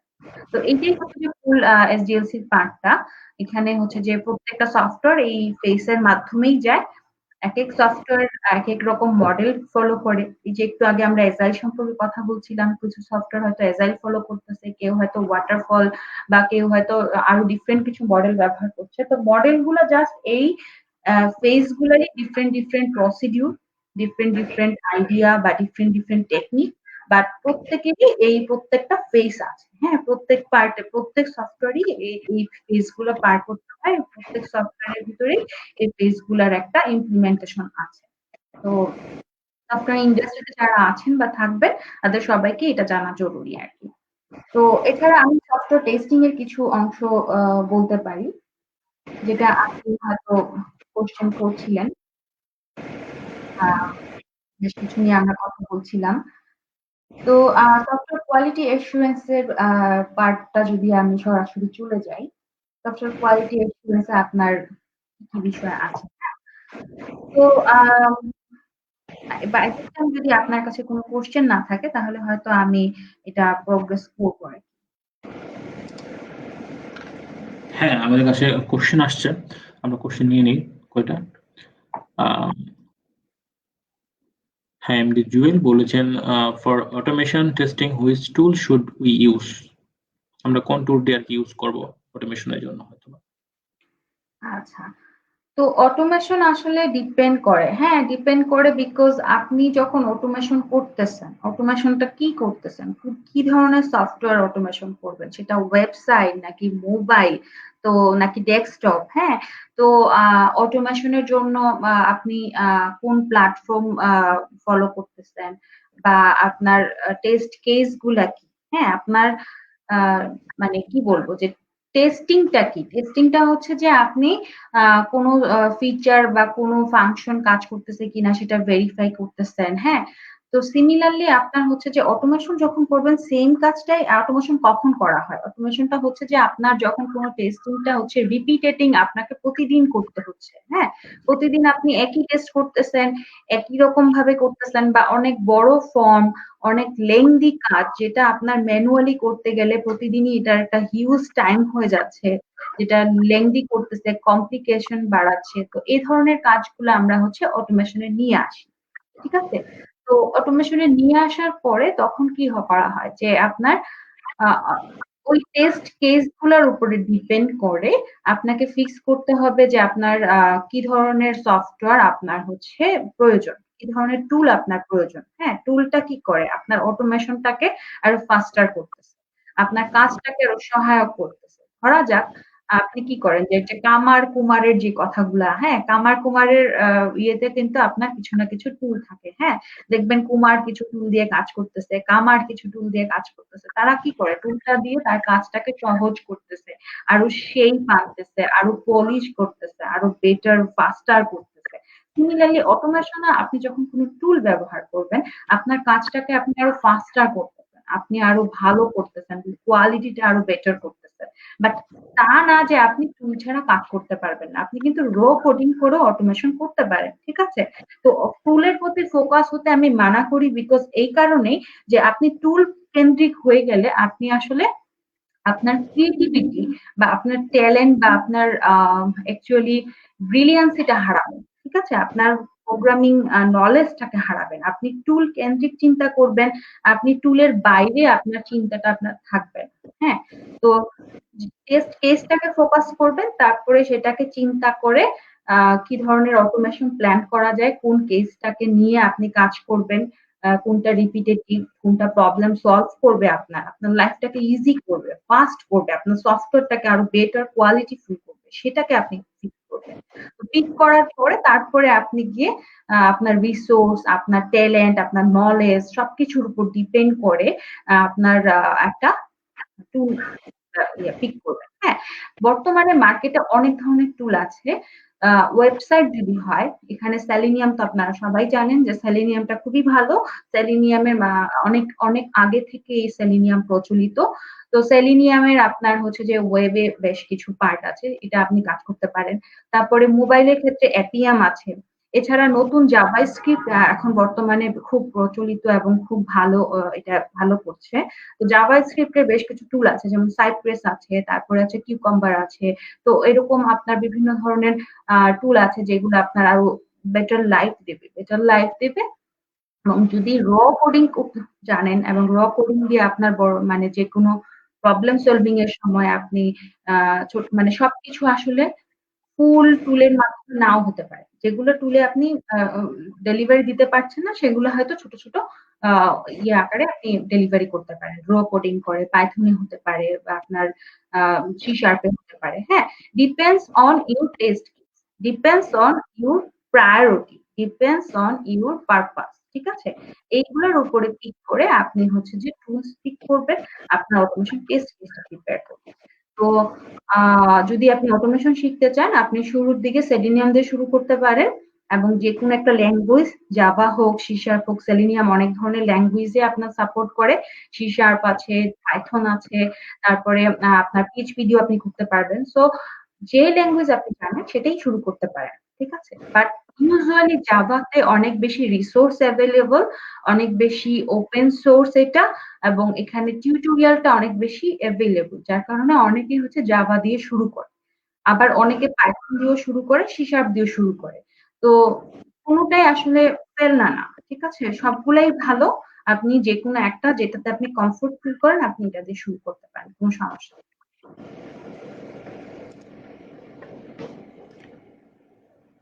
হ্যাঁ, আশা করি উত্তরটা পেয়েছেন। আচ্ছা, আরেকটা কোশ্চেন নিয়ে নিই। In SDLC, which stage is for SQA? আহ, একটু আচ্ছা, আচ্ছা ইয়ে বুঝতে পারছি। আমি উনার কোশ্চেনটা বুঝতে পারছি। সমস্যা নাই। আমি আবার একটু ইয়েটা শেয়ার করি।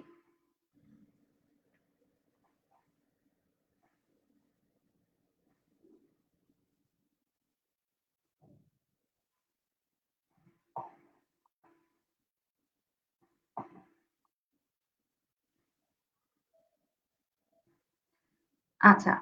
আপনি এসডিএলসির ভিতরে আপনার হচ্ছে যে বলছিলাম যে অনেক ফেজ আছে। হ্যাঁ? উনার কোয়েশ্চেনটা ছিল যে এসকিউএ কোন ফেজে ইনভলভ থাকবে। হ্যাঁ? এসকিউএ কোন ফেজে কাজ করবে। তো এসকিউ এর কাজ আমি যে শুরুর দিকে বলেছিলাম যে একটা এসকিউএ কি করে? একটা এসকিউএ একটা সফটওয়্যার ডেভেলপমেন্টের শুরু থেকে শেষ পর্যন্ত ইনভলভ থাকে এবং তার স্ট্যান্ডার্ডটা, প্রসিডিউরটা, প্রসেস গুলা ঠিক আছে কিনা, তার বিভিন্ন ধরনের কোনো গ্যাপ আছে কিনা, কোনো ধরনের মানে মানে কোনো ধরনের প্রবলেম বা ডিফেক্ট হয়ে গিয়েছে কিনা, হ্যাঁ? সেটা প্রসেসে হোক, রিকোয়ারমেন্টে হোক বা সেটা যেকোনো যেকোনো সাইডেই হোক, একটা কিউ এর কাজ একদম শুরু থেকে শেষ পর্যন্ত। সে যেমন রিকোয়ারমেন্ট এনালাইসিস করবে, রিকোয়ারমেন্ট এনালাইসিস এর গ্যাপ গুলা বের করবে, সেখানে কোন ধরনের প্রবলেম আছে কিনা বা গ্যাপ আছে কিনা বা এখানেও কোনো এরর বা ডিফেক্ট আছে কিনা, হ্যাঁ? তো এগুলা কোয়ালিটি অ্যাসুরেন্স চেক করবে এবং তার প্রসেস গুলো একটা সফটওয়্যার ডেভেলপমেন্ট ঠিকভাবে ফেস করছে কিনা, সেখানে প্রসেসটা আরো আপডেট করতে পারলে, আরো বেটার করতে পারলে, তার স্ট্যান্ডার্ডটা আরো বেটার করতে পারলে সেখানে আরো বেটার হবে কিনা। একেক সফটওয়্যার ডেভেলপমেন্ট কোম্পানি বা অর্গানাইজেশন একেক ধরনের মডেলে বেটার হতে পারে। হ্যাঁ? সব জায়গায় সব মডেল, সব মেথোডোলজি কাজ করে না। সব প্রসেসে কাজ করলে বেটার আউটপুট আসে না। তো সেই অনুযায়ী একটা কিউএ এনশিওর করে যে তার অর্গানাইজেশন বা তার টিম বেটার কাজ করতে পারছে কিনা। হ্যাঁ? এখানে সবগুলা সেক্টরেই কিন্তু কিউ এর কাজ আছে। যেমন ডিজাইন পার্টেও কিন্তু ডিজাইনের কোনো ভুল আছে কিনা, ডিজাইনের কনসিস্টেন্সি ঠিক আছে কিনা, টেস্টিং এর পার্ট গুলাতে আপনার হচ্ছে যে আম সে টেস্ট ঠিকভাবে হচ্ছে কিনা, প্রত্যেকটা টেস্ট কেস তার টেস্ট কভারেজ দিচ্ছে কিনা। তো এই সবকিছু হলো একটা কিউএ একদম শুরু থেকে শেষ পর্যন্ত থাকে। কিন্তু স্পেসিফিক্যালি সফটওয়্যার টেস্টার কি করে? সফটওয়্যার টেস্টার আপনার হচ্ছে স্পেসিফিক্যালি টেস্টিং পার্টটা, টেস্টিং পার্টে তার সবচেয়ে বেশি ইনপুট থাকে। সে টেস্টিং পার্টে হচ্ছে যে কোডিং গুলা ঠিকভাবে তার কাজ করতেছে কিনা, তার রিকোয়ারমেন্ট মিট করতেছে কিনা, সফটওয়্যারের সব ধরনের কাজ হচ্ছে কিনা। তো এই ভেরিফিকেশন ভ্যালিডেশন এর কাজগুলা হচ্ছে চেক করে হচ্ছে টেস্টিং পার্টে একজন সফটওয়্যার টেস্টার ডেডিকেটেডলি দেখে থাকে। ঠিক আছে? এবং ডেপ্লয়মেন্ট পার্টও ডেপ্লয়মেন্টের পরে বা আগে একটা প্রিপারেশন এর টেস্ট থাকে। সেইগুলো একজন সফটওয়্যার টেস্টার করে থাকে। হ্যাঁ? মেইনটেন্যান্স ও কিছু, কিছু টেস্টিং এর পার্ট আসে। বাট একজন কিউএ ১ম থেকে শেষ পর্যন্ত করে বেসিক্যালি টেস্টিং এ সবচেয়ে বেশি কন্ট্রিবিউশন বা সবচেয়ে বেশি স্কোপ থাকে। হ্যাঁ? বাট সব জায়গাতেই হচ্ছে কাজের পার্ট আছে। তো আমি সুযোগ পেলে শেষের দিকে এসটিএলসি এর পার্টটাও দেখাবো। তো বাই দিস টাইম যদি ভাইয়ের হাতে আরো কিছু কোয়েশ্চেন থাকে আমরা নিয়ে আসছি। ওকে। আরেকজন কোশ্চেন করছেন যে QA is part of SDLC.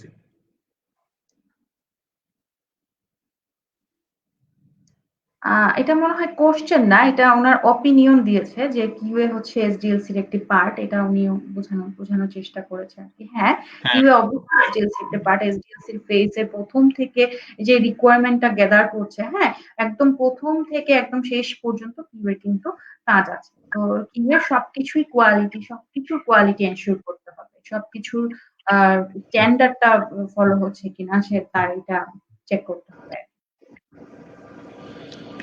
ওকে, তাহলে আমরা আবার প্রেজেন্টেশনে ফিরতে পারি। আচ্ছা, প্রেজেন্টেশনে আমরা হচ্ছে যে শুরুতে হচ্ছে যে আমি একটু আগে বলতে চাচ্ছিলাম যে কোয়ালিটি অ্যাসুরেন্স এ আপনার হচ্ছে যে কি কি বিষয় আসলে আছে। হুম? তো আমি একটু শেয়ার করি।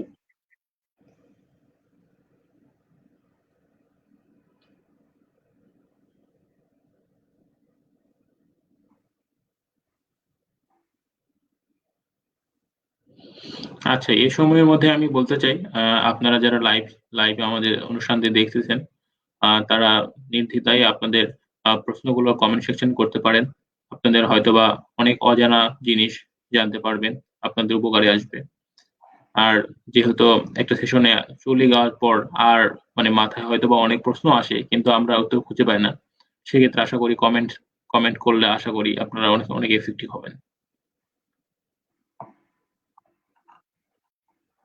আচ্ছা, বলছিলাম যে সফটওয়্যার কোয়ালিটি অ্যাসুরেন্স এ আপনার বেনিফিট গুলা কি? হ্যাঁ, এখনো আসলে অনেক আমাদের ইন্ডাস্ট্রিতে বাংলাদেশে বিশেষ করে সফটওয়্যার টেস্টিং বা কোয়ালিটিটা এখনো আসলে অনেক জায়গায় এত বেশি ইয়ে না। হ্যাঁ, ভালো অনেক কোম্পানিতে আছে কিন্তু অনেক জায়গাতেই এখনো কোয়ালিটি অ্যাসুরেন্স বা টেস্টিং এর এইটা ডেডিকেটেডলি নাই। তো এটা অনেক সময় কোয়েশ্চেন আসে যে আসলে কোয়ালিটি অ্যাসুরেন্স এর বেনিফিটটা কি? হ্যাঁ? বেনিফিটটা এখন আপনার হচ্ছে যে বেনিফিট তো অবশ্যই অনেক বেশি। প্রথমত একটা সফটওয়্যারের সম্পূর্ণ কোয়ালিটিটা সে এনশিওর করতেছে। আপনি ওই যে বলছিলাম শুরুর দিকে যে এখন আসলে আ দিনকে দিন আসলে চ্যালেঞ্জটা আরো বেশি বাড়তেছে। ডাইনামিক স্ট্রাকচারটা বাড়তেছে। আপনার হচ্ছে যে ডাইভার্সিটিটা বাড়তেছে।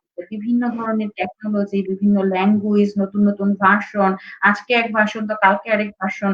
তো আপনার চেঞ্জেস গুলো এত বেশি থাকে তাহলে হচ্ছে কি একজন ডেভেলপার কি করে? ডেভেলপারের কাজ কিন্তু সে ডেভেলপ করতেছে। সে সফটওয়্যারটা ডেভেলপ করতেছে। সে ফোকাস আছে কিসের উপরে? তার ফাংশন বা তার কোডিংটার উপরে। তো একজন কিউই কি করে? সে কিন্তু সেই ফিচার বা সেই ফাংশন বা কোডিংটা নিয়ে নাই।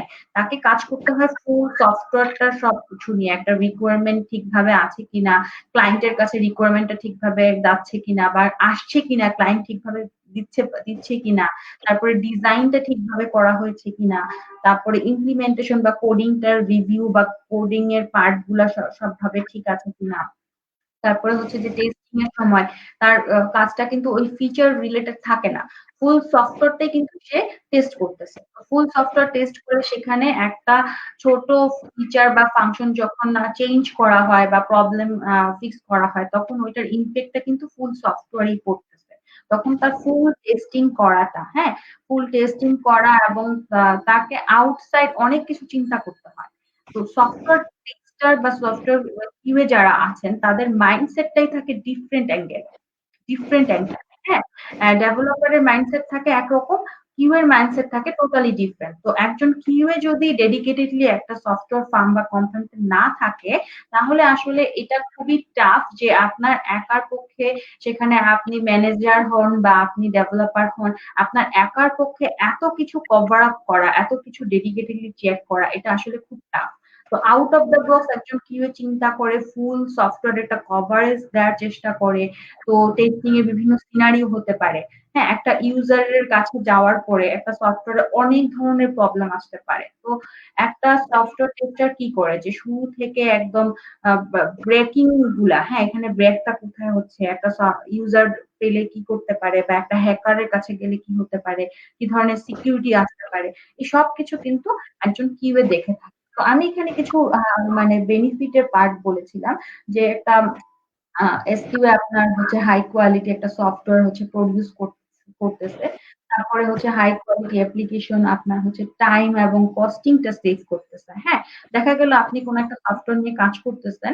তো সেই সফটওয়্যারে একদম রিলিজ পার্টে এসে তখন কোন একটা বাগ আসলো। হ্যাঁ? সেই বাগটা হয়তো এমন কোন বড় বাগ যার কারণে হচ্ছে যে ইউজারও ক্ষতিগ্রস্ত হলো, পাশাপাশি আপনার সফটওয়্যারটাও মার্কেটে ডাউন হয়ে গেল, আপনার ইমপ্রেশনও ডাউন হয়ে গেল, রিপুটেশনও ডাউন হয়ে গেল।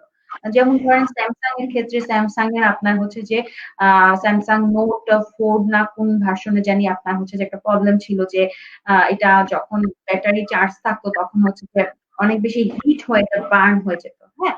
তো এটা কিন্তু মার্কেটে কি হলো তারপরে অনেক ব্যাড একটা ইমপ্রেশন পড়লো। যার কারণে হচ্ছে যে এরপরে ২ বছর স্যামসাং কে অনেক বেশি স্ট্রাগল করতে হয়েছিল মার্কেটে আবার নতুন করে তাদের বিজনেসটা শুরু করা। হ্যাঁ? এবং অনেকে স্যামসাং ইউজার সেখান থেকে কিন্তু একজন কয়েকজন ইউজার কিন্তু মারাও গিয়েছিল। ঠিক আছে?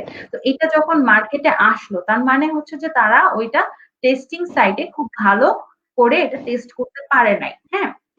টেস্ট করতে পারে নাই বা তাদের কোনো একটা গ্যাপ রয়ে গিয়েছিল। তো যদি সফটওয়্যারটা ঠিকভাবে এটা এনশিওর করা হতো, কোয়ালিটিটা চেক করা হতো তাহলে কিন্তু এই প্রবলেমটা হতো না।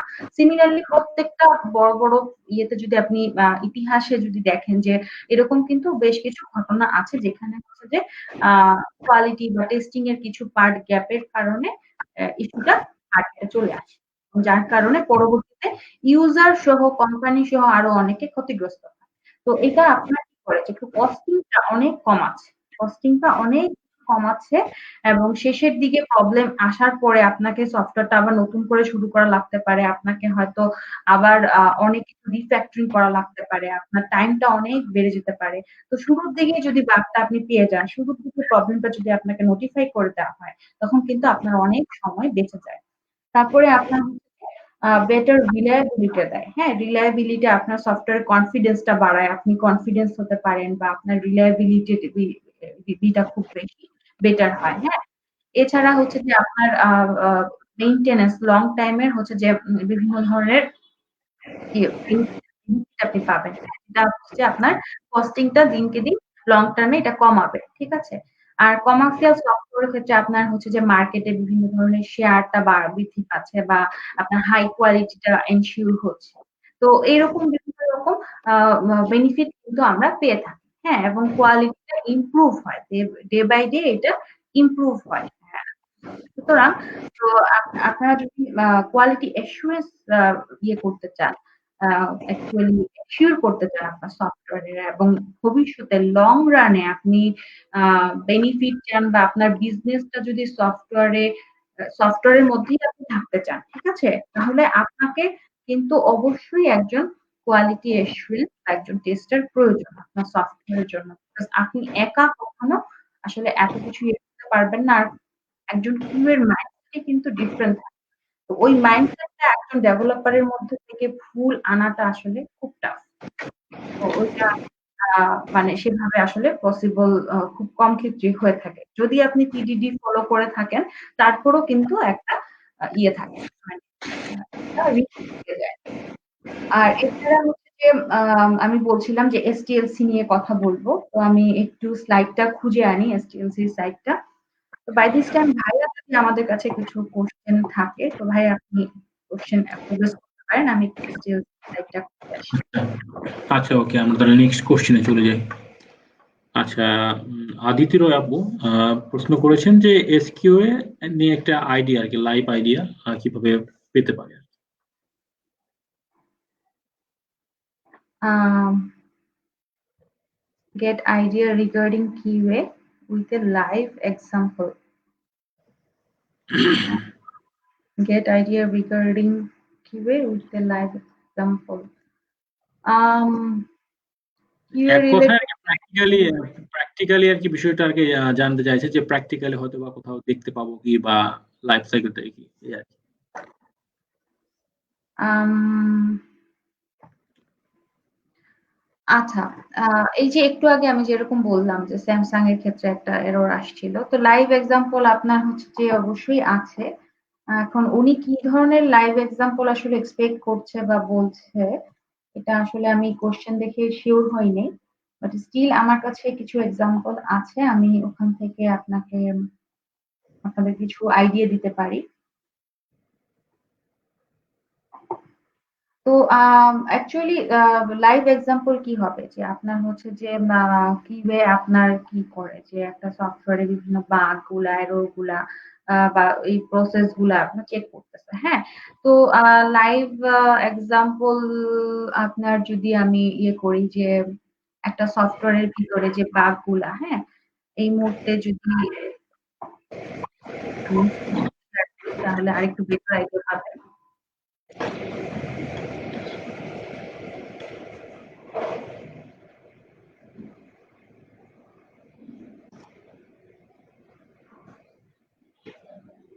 আচ্ছা, আমার মনে হয় তিনি কিউএ নিয়ে আর কি একটু লাইভ এক্সাম্পল ব্যাপার বলতেছিলেন, যেমন হয়তো বা ট্রেনিং এ দেখানো হয় বা এই টাইপের কিছু লাইভ এক্সাম্পল হয়তো বা চাইতেছিলেন।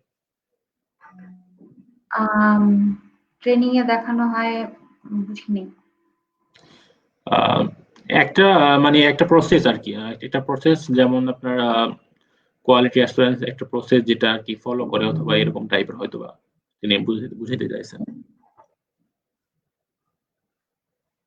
আচ্ছা, যাই হোক।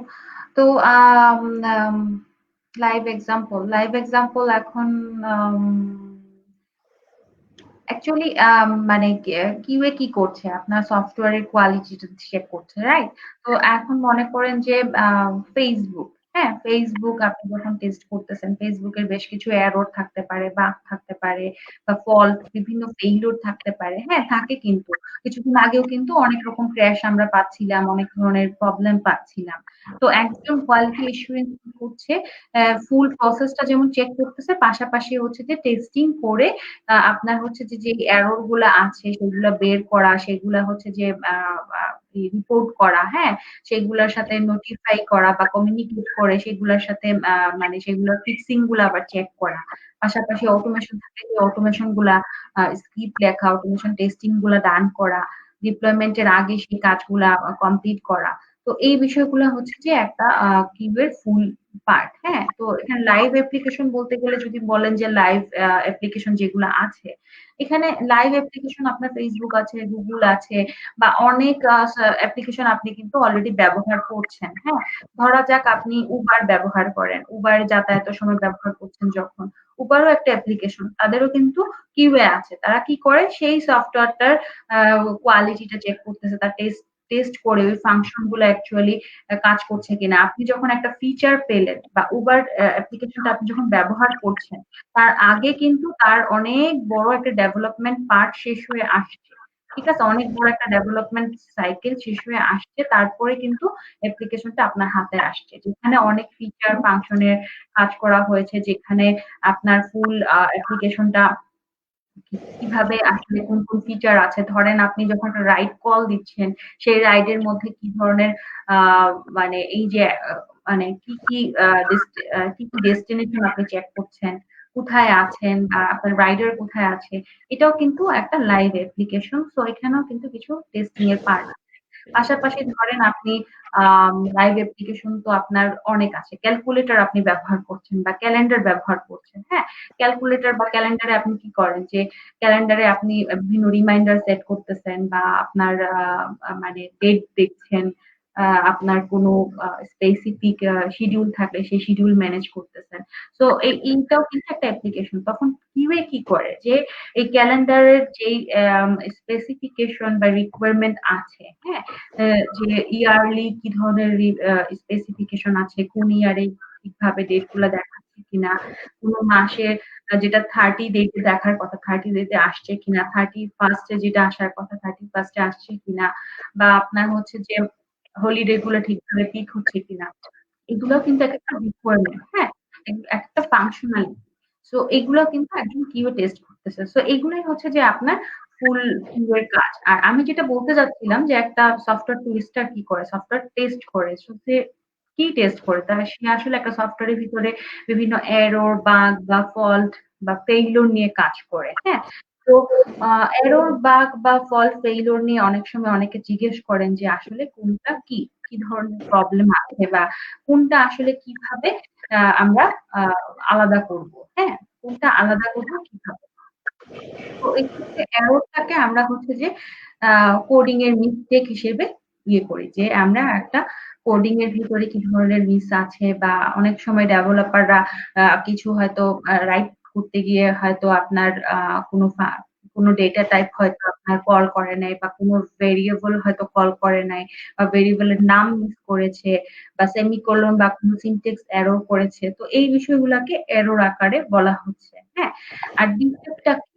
ডিফেক্টটা হচ্ছে যে এররটা আপনার হচ্ছে যে মানে বিভিন্ন ভেরিয়েশন থাকে যে আপনার এটার অ্যাকচুয়াল রেজাল্ট বা এক্সপেক্টেড রেজাল্টটা কি হতে পারে বা আপনার যে রিকোয়ারমেন্টটা সেই রিকোয়ারমেন্টে বিভিন্ন ধরনের অ্যাকচুয়াল রেজাল্ট বা এক্সপেক্টেড রেজাল্ট থাকতে পারে সেটা যখন মিলছে না হ্যাঁ তখনই হচ্ছে যে ডিফেক্ট আকারে বলা হচ্ছে যে এটা হচ্ছে অ্যাকচুয়াল রেজাল্ট আর এক্সপেক্টেড রেজাল্টের মধ্যে যেই ভেরিয়েশনটা আছে সেটাকে ডিফেক্ট বলা হচ্ছে। লাইক এক্সাম্পল যদি আমি বলি যে আম আপু ভাইয়েরা হয়তো এক্সাম্পল প্রেফার করবেন বিকজ এগুলা যারা নতুন তাদের কাছে একেবারেই নতুন ইয়ে।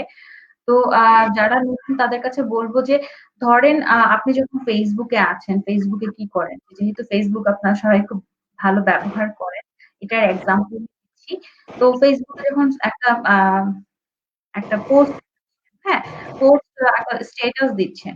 স্ট্যাটাসে কি থাকে? যে হোয়াট ইস ইউর মাইন্ড? হ্যাঁ, হোয়াট ইস বাট আপনি কিছু একটা হয়তো পোস্ট করতেছেন। তো পোস্ট করার সময় এটার এক্সপেক্টেড রেজাল্ট কি হওয়া উচিত? যে আপনি পোস্ট করতে পারবেন যেকোনো কিছু টেক্সট হোক বা আপনি কোনো অ্যাটাচমেন্ট হিসেবে ফটো দিতে পারেন, ভিডিও দিতে পারেন বা আপনার কোনো অ্যাক্টিভিটি শেয়ার করতে পারেন, কোনো ইমোজি বা জিআইএফ শেয়ার করতে পারেন। তো এগুলা কিন্তু একটা ফাংশনালিটি, তাই না?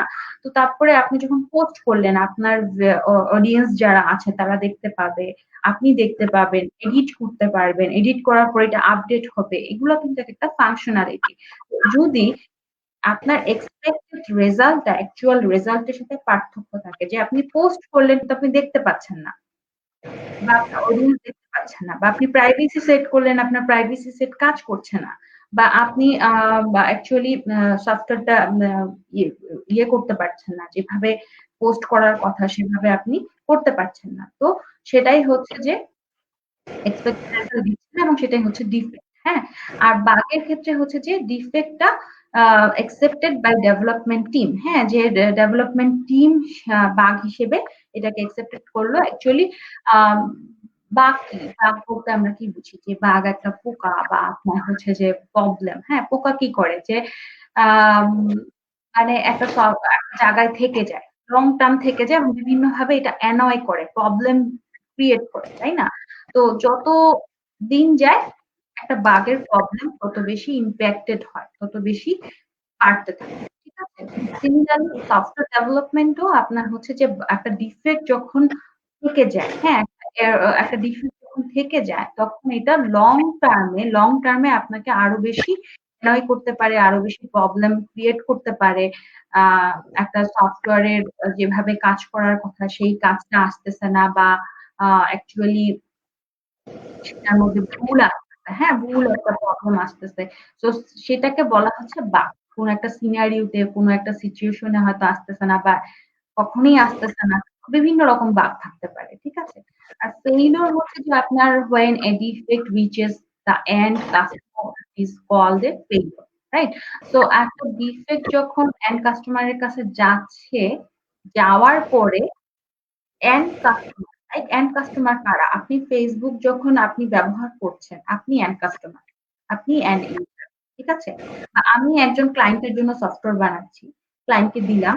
দেওয়ার পরে ক্লায়েন্ট যখন এটা ব্যবহার করছে, সেটা হচ্ছে এন্ড কাস্টমার আমার। ঠিক আছে? তার কাছে যখন একটা বাগ চলে যায়, একটা ফেইলিউর মানে এটা আমার জন্য ফেইলিউর, রাইট? এটা ডেভেলপমেন্ট টিমের জন্য ফেইলিউর। যে তার কাছে একটা বাগ চলে গেছে। এন্ড ইউজার একটা বাগ পেয়ে গেছে। তো ইটস এ ফেইল। আর মিসিং রং এটা তো আসলে আমরা বুঝতেই পারছি যে আমরা হয়তো কোনো কিছু মিস করে ফেলেছি বা কোনো একটা ভুল হয়ে গেছে বা রিকোয়ারমেন্টে একটা গ্যাপ রয়ে গেছে। হয়তো রিকোয়ারমেন্টটা আসে নাই বা রিকোয়ারমেন্টটা হয়তো ডেভেলপমেন্ট টিম বুঝেছে ঠিকভাবে ইমপ্লিমেন্ট করতে পারে নাই। ইমপ্লিমেন্ট করার আগেই সে ঠিকভাবে বুঝতে পারে নাই। তো বিভিন্ন রকম মিসিং থাকতে পারে। হ্যাঁ, ডকুমেন্টে থাকতে পারে পারে, ডিজাইনে থাকতে পারে, রিকোয়ারমেন্ট গ্যাদারিং এর সময় কোনো একটা রিকোয়ারমেন্ট মিসম্যাচ হয়ে যেতে পারে। বিভিন্ন রকম মিসম্যাচ হতে পারে। আর ফল্ট তো আমরা বুঝতেই পারছি যে ফল্ট আপনার হচ্ছে অ্যাপ্লিকেশন বা সিস্টেমে বিভিন্ন ধরনের প্রবলেম হতে পারে। আপনার কোডিং ঠিক আছে হয়তো, বাট সিস্টেমে কোনো একটা প্রবলেম হলো বা আপনার নেটওয়ার্কে কোনো প্রবলেম হলো, আপনার সার্ভারে কোনো প্রবলেম হলো। তো এই ধরনের বিষয়গুলোকে আমরা ফল্ট হিসেবে বলে থাকি। তো বেসিক্যালি বাগ বা এরর ডিফেক্ট নিয়ে বেশিরভাগ ইয়ে করা হয়। বাকিগুলা তো আসলে মানে এগুলা কাজ করা হয় অবশ্যই, কিন্তু আসলে খুব বেশি প্রচলিত টার্ম হচ্ছে বাগ এবং ডিফেক্ট এরর গুলা। তো এগুলা নিয়ে একটা সফটওয়্যার টেস্টার আসলে কাজ করে থাকে এবং তার বেসিক ইয়েটা থাকে, পারপাস থাকে যে এই বিষয়গুলো ফাইন্ড আউট করা এবং সেগুলো নিয়ে কাজ করা।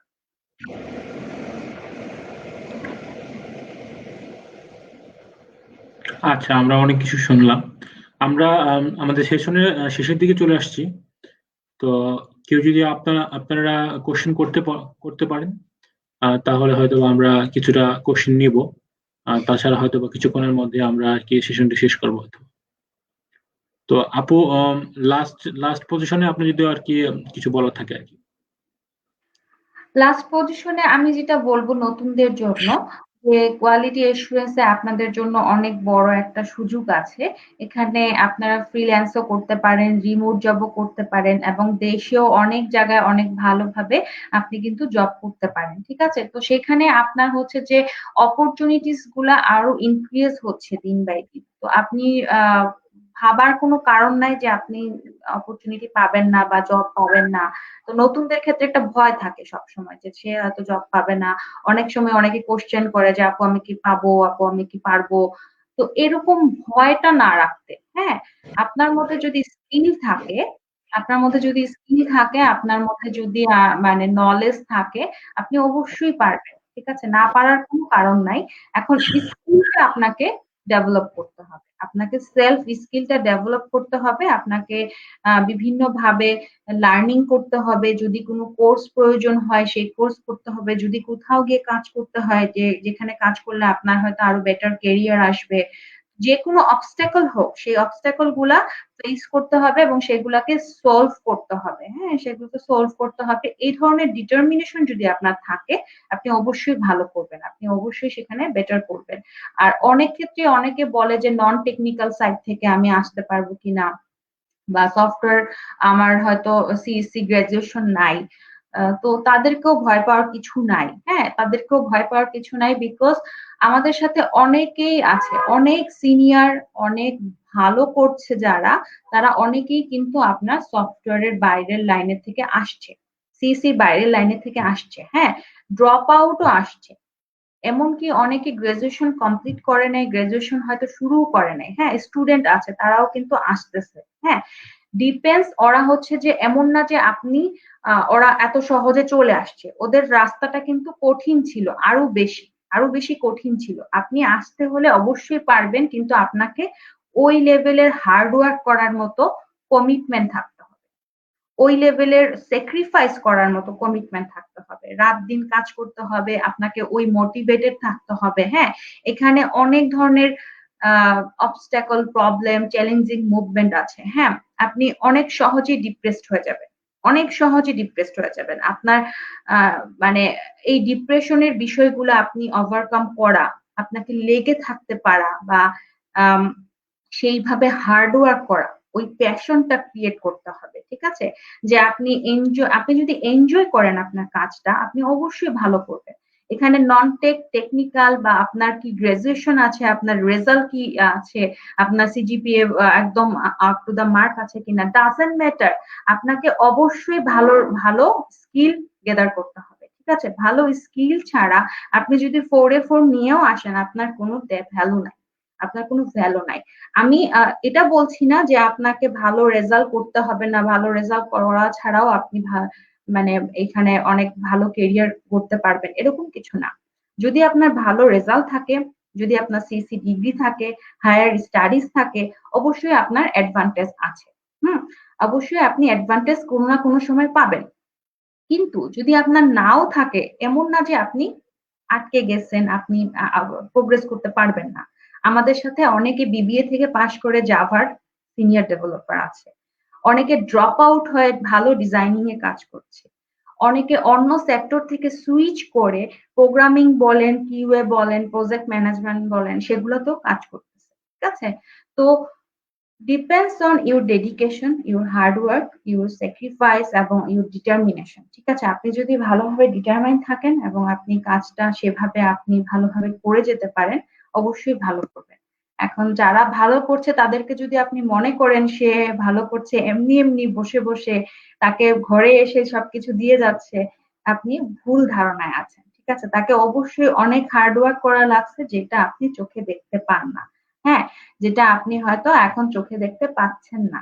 তো আপনি যদি ওই কমিটমেন্টটা নিজের কাছে রাখতে পারেন যে না আমি রেডি এই চ্যালেঞ্জটা নিতে, তাহলেই আপনি আইটি ইন্ডাস্ট্রিতে ঢুকবেন। আদারওয়াইজ আইটি ইন্ডাস্ট্রিতে কষ্ট ছাড়া এটা আসলে টাফ। এটা একটা লাইফ স্টাইল। এটা আপনার লাইফ স্টাইলটাই আসলে ওরকম।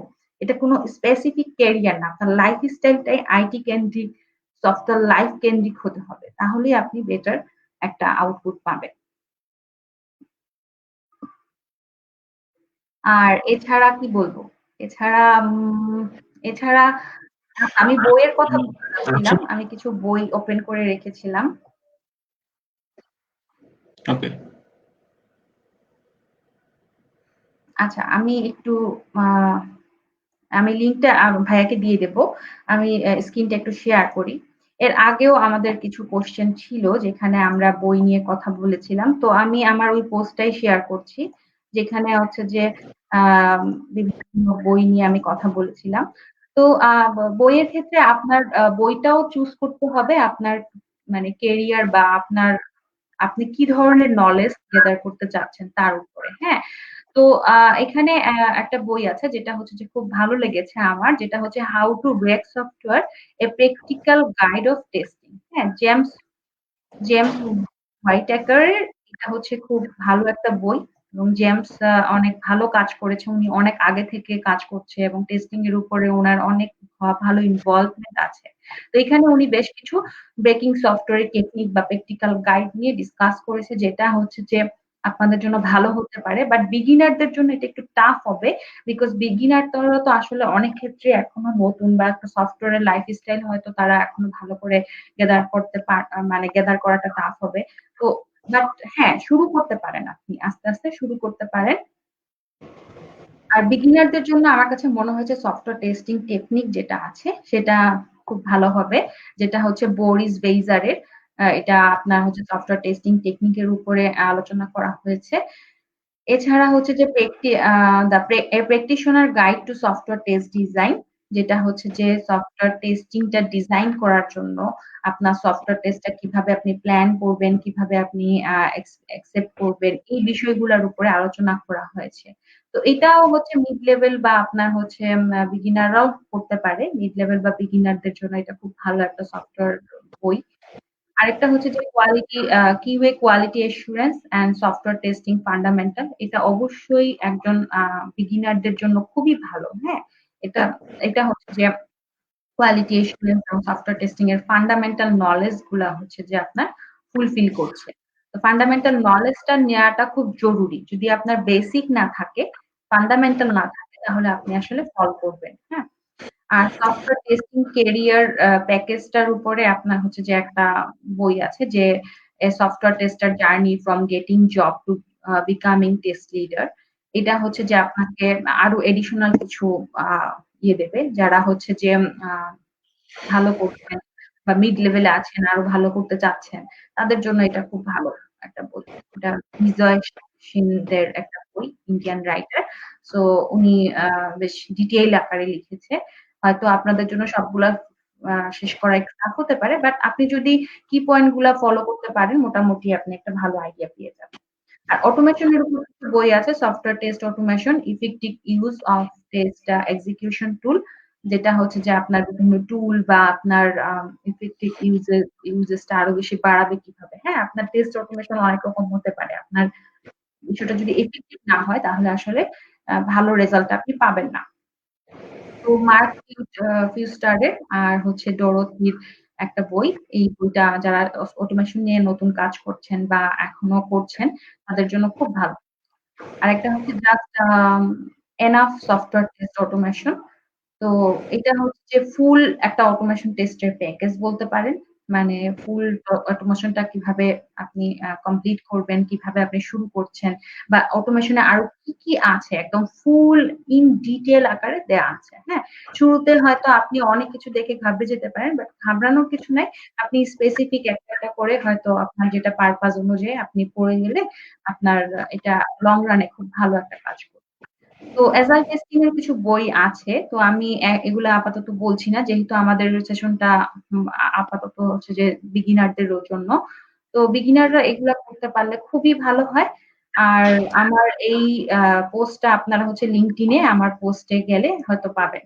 ইন ডিটেইল পাবেন। এছাড়া ভাইয়াকে আমি হয়তো লিংকটা দিয়ে দেব। আপনাদের পোস্টে হয়তো শেয়ার করে দিতে।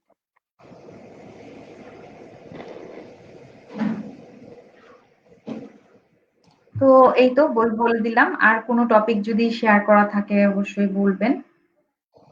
আচ্ছা, আমরা লাস্ট কোশ্চেনটা নিতে চাচ্ছিলাম না, কিন্তু বেশিরভাগই যে কোশ্চেনটা করতেছে, তো দেখে মনে হচ্ছে যে আর কি আমরা নিয়ে নিই একটা কোশ্চেন। Sure, sure. বিষয়টা আপনার হাস্যকর হইলেও আমরা ফার্স্টই চিন্তা করি এই বিষয়টাই, যে স্যালারি রেঞ্জ আর কি কেমন হবে, স্যালারি রেঞ্জ নিয়ে চিন্তা করি।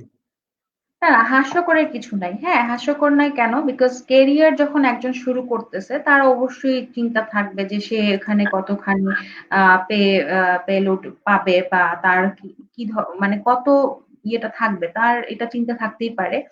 বাট এটা এখনকার সময় দেখা যায় কি মানে শিখার আগেই কাজ শুরু করার আগেই তখন দেখা যায় মানে অ্যাটেনশনটা ওইদিকে চলে যায়। হ্যাঁ? এটা হ্যাঁ, হ্যাঁ, খারাপ। আপনার অ্যাটেনশন যদি মানি মেকিং থাকে তাহলে সফটওয়্যার টেস্টিং আসলে বা সফটওয়্যার ইন্ডাস্ট্রিতে আসলে না এসে আপনার বিজনেস করা ভালো বা আপনার অন্য কোনো লাইনে থাকা ভালো। ঠিক আছে? এখানে যদি প্যাশন বা আপনার লার্নিং বা হার্ড ওয়ার্কিং এই বিষয়গুলা রিলেটেড না থাকে আপনি এনজয় করবেন না। আর শুধু মানি মেকিং টেনডেন্সি দিয়ে আপনি আসলে ভালো করতে পারবেন না। মানি মেকিং তো দূরের কথা, আরো ভালো করা এটা খুব টাফ হয়ে যাবে। তো হ্যাঁ, অবশ্যই সেলারির কথাটা আমরা বলব। তো সেলারি যেটা হচ্ছে যে আম একটা এখনকার সময় অনেক মিথ কাজ করে। যেটা হচ্ছে মানে অনেকে মনে করে সফটওয়্যার ডেভেলপাররা বেশি পায়, কিউএ রা কম পায় বা টেস্টাররা হয়তো কম পায় এরকম। তো আ এটা আসলে একটা মিথ। বিকজ বাইরের দেশে অনেক জায়গায় সফটওয়্যার টেস্টাররা আরো বেশিও পায়। ঠিক আছে? অটোমেশন টেস্ট ইঞ্জিনিয়ার আমার পরিচিত কয়েকজন আছে যারা ইউএসএ তে $5000 পাচ্ছে মান্থলি। ঠিক আছে? অটোমেশন ইঞ্জিনিয়ার এবং ম্যানুয়াল ইঞ্জিনিয়ার একজন পাচ্ছে $3000। ঠিক আছে? তো depends on your skill set, your experience এগুলার উপরে ডিপেন্ড করে আপনার সেলারি থাকবে। ঠিক আছে? তো বাংলাদেশ মার্কেটে একজন ফ্রেশারের শুরু থেকে আপনার হচ্ছে যে ডিপেন্ড করে অনেক জায়গায় হয়তো ইন্টার্ন রাখা হয় ১০, ১৫, ২০ এরকম দিয়ে। হয়তো শুরুর দিকে ২০, ৩০ এরকম অনেক জায়গায় থাকে। আমি এখন বলতে পারব না অনেক জায়গায় শুরুর দিকে কিরকম। তো বাট হ্যাঁ, আ মানে অ্যাকচুয়ালি যারা হচ্ছে যে মিড লেভেল বা সিনিয়র তারা তো আস্তে, আস্তে ভালো করেই। তো আ মানে আপনার ভয় পাওয়ার কিছু নাই। মার্কেটে আপনার হচ্ছে যদি আপনি ভালো কাজ জানেন, তাহলে অবশ্যই আপনি ভালো করবেন। ঠিক আছে? অবশ্যই ভালো করবেন এবং সফটওয়্যার ইঞ্জিনিয়ার বা একজন সফটওয়্যার ডেভেলপার যে ভালো রেঞ্জ স্কেল পায় সেটাও আপনি পেতে পারেন। কিন্তু হ্যাঁ, আপনি যদি শুধু ম্যানুয়াল টেস্টিং এ নির্ভর থাকেন, শুধু ইউজার এক্সপেরিয়েন্স বা ইউজিবিলিটি টেস্ট বা ইউএটি দিয়ে আপনার টেস্টিং এর কাজ করেন বা আপনার নলেজ গেদার না করেন, আপনি নিজেকে আরো ডেভেলপ না করেন, আপনার র‍্যাংকিং কিন্তু বাড়বে না। আপনার প্রফেশন বাড়বে না। আপনার ক্যারিয়ার ফাস্ট হবে না। হ্যাঁ? আপনি গ্রোথটা আপনার হবে না। তো গ্রোথ যদি করতে চান তাহলে আপনাকে নিজের উপর ইনভেস্ট করতে হবে।